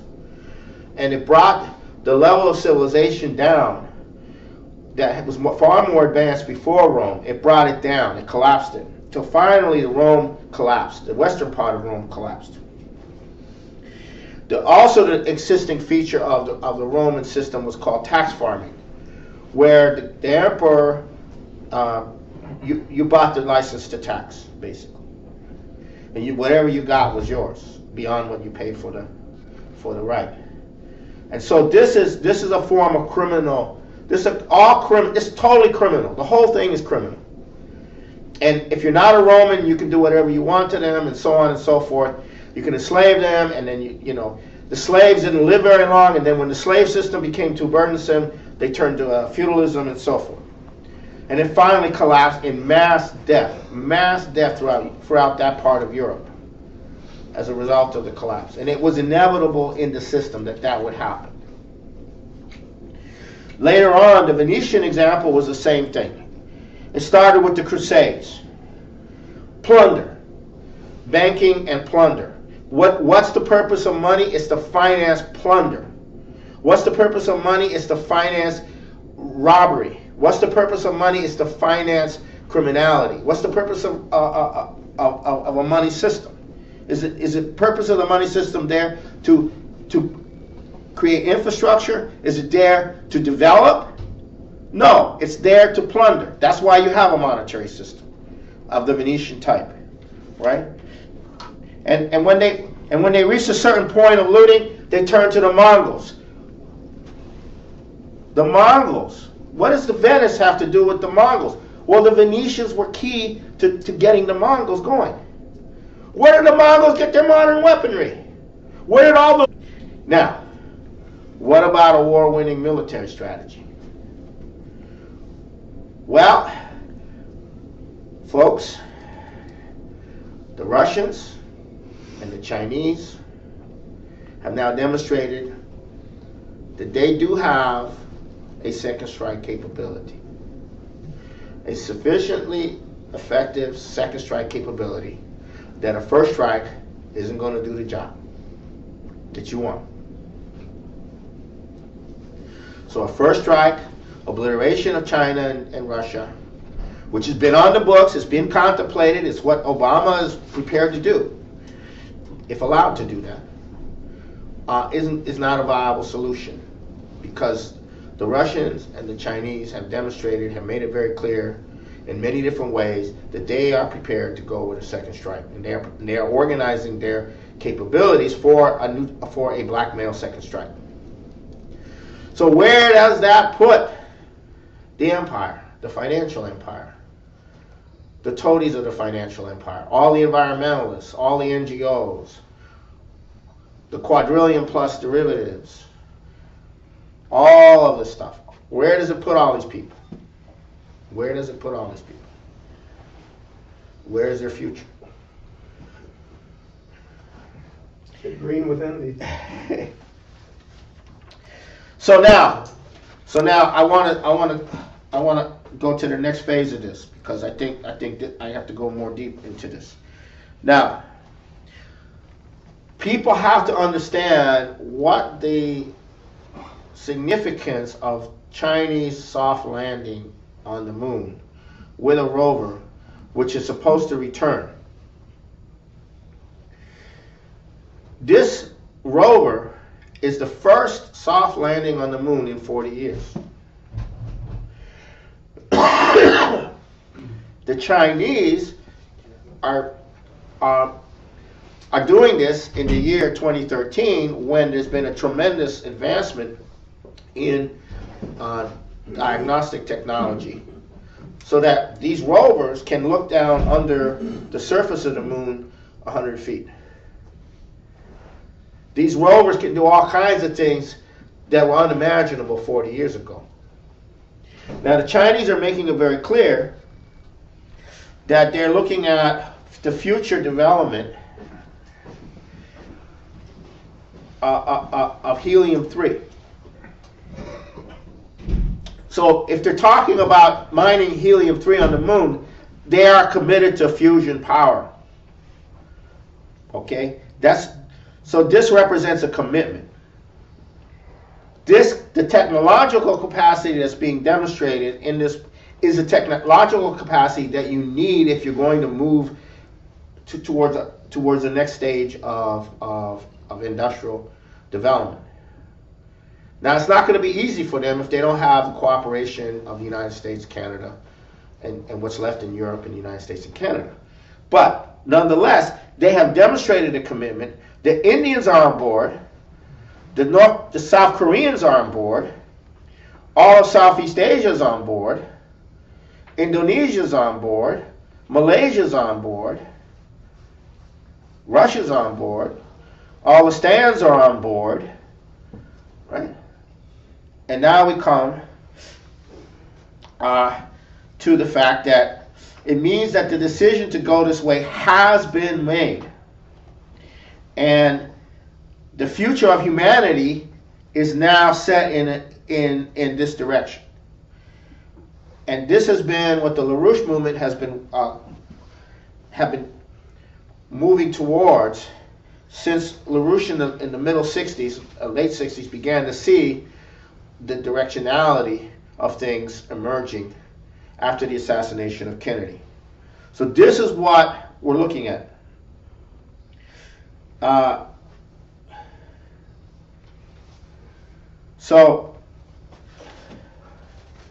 And the actual policies themselves have been promoted specifically for Eurasia since the fall of the wall, since before the fall of the wall. So that's from about 88. So we're talking from about 88 to now, which is a 35-year period. No, 25-year period, excuse me. We've been hammering away that this is the policies that have to, that this is what has to happen, that Eurasia has to come together in this way. So when LaRouche says, I can see the future, this is what he means, both in terms of what is necessary.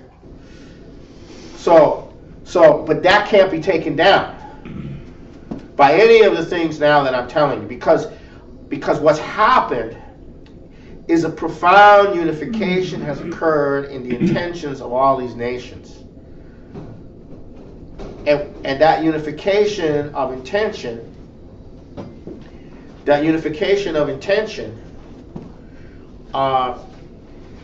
is centered around the types of policies that LaRouche has been promoting for 4 decades. Okay, so that intention has brought these nations together, and they are now launching an economic revolution, a productive expansion. And whether that revolution will be joined by what's left of the United States or Europe and so forth or not is one thing. But that process has now underway of unleashing the productive industrial powers that these countries have on an accelerated basis. And this is very important. This is probably the most important thing that's happened that I can speak of since the assassination of Kennedy. Okay, in terms of the reversal, the beginning of a reversal of a policy that's been in effect since the United States came under the control of the imperial system, more or less since the time of Kennedy's assassination. Okay, so the takedown of the financial system at this point, leading to chaos and martial law, or leading to, and prior to that, the confiscation of people's assets, cannot work. Yeah, you could have martial law in the United States and Canada, but you don't have the industrial power there. Where are you going to get your industrial power from? Where are you going to get your imports from? You cannot survive without Asia at this point. You cannot survive even without Russia and India. Right? You can't survive. So what does that mean? People got to think about this. Those countries which have production can reorganize themselves even under difficult circumstances around that. It doesn't mean they're going to succeed without the United States. Because if the United States is not part of that, then the United States is going to be deployed to kill it with a nuclear war. So this is what you're looking at. And thus the collapse of the transatlantic system in and of itself does not solve the problem for the oligarchy. And neither does a nuclear war solve the problem for them either. So they have no solution. The imperial oligarchy has now come to a point where they have no solution. They have no viability. They have no continuity. They have no future. Their future has come to a dead stop. But very few people understand that in the population. Very few people in Canada understand that. That it has come to an end. They are finished. And I'm serious about that. I'm not joking. That is, they have come to an end. The entire system has come to an end. It's finished. What you're seeing now is the process of what's going to happen, is that it's going to be played out. And whatever and whoever factions of whatever type that exist in the transatlantic region who have a mind left need to realize that it's over and that they can survive if they want under a replacement system, under a different system, a system of sovereign nations. And they can only do that with Glass-Steagall and with a collaboration for world development with the rest of Asia. And there is no other option for the survival of anybody in the transatlantic region, whether they're an oligarch or whether they're a drug dealer or whether they're whatever. There is no other survival. This is the last meeting of the Vancouver chapter of the Committee for the Republic of Canada in the year 2013. Our next meeting will be on the 4th of January, 2 weeks from today. We are going into this Christmas with the globally extended New World Order financial criminal empire facing a committed global shift, a global shift in the strategic situation, which will either lead to the breaking up of the empire, causing its dissolution and dismemberment, and being replaced by nations, or, and as part of the Glass-Steagall process, or you will have a nuclear war and the extinction of the human species. And Leslie's not here to hear this. Okay. Anyhow, a nuclear war. So, all other options that were in the process of being carried through that would avoid a total nuclear war or the breakup of the empire have now been closed off. And I'll explain a little bit what I mean by that. Everything that's been going on, the ecology movement, global warming, religious wars, Islamic terrorism, the financial speculation, okay, everything that's been going on, the color revolutions, the tens of thousands of non-governmental organizations that threaten you with vote fraud after an election to bring down your government. All of that, the human rights mafia, all of that has been nothing but a deployment to break up nations and bring them under an global imperial system. Nothing else. Okay. Whether it's the Falun Gong in China or the Pussy Riot in Moscow, that's all it is. That's all it really has been. And now we've reached a point where all those types of things that were being done, economic blackmail, threatened boycotts, threatened to blow up the Middle East and to cut off your oil, all of those schemes are no longer operable. A profound shift has occurred. And this is what I'm going to report to you initially on tonight. Okay. Now, these options that I described, which ultimately are designed to bring down Russia and China as their number one, the most difficult issues of sovereignty. Whether it's internal popular rebellion, or an unanswered first strike, or terrorism, or ecological activism, none of that is going to work at this point. And neither at this point will the banking crisis, leading to a confiscation of assets of people in the transatlantic region, can take Russia down as well, can take Russia or China down at this point. Earlier, you might have had chaos because the Chinese were dependent on exports, which they still are, and Russia was not in a very strong position. Maybe a total financial collapse earlier on could have also taken down Russia and China, but that's not the situation now. What has happened is that the takedown of the industrial capacities of Europe, and especially the United States and Canada, has left what remains of the world's industrial capacity, which has been increasing somewhat, in the hands of China, Russia, India. Ukraine has significant industrial capacities which will not be taken down because they did not join the Euro, and the rest of Asia.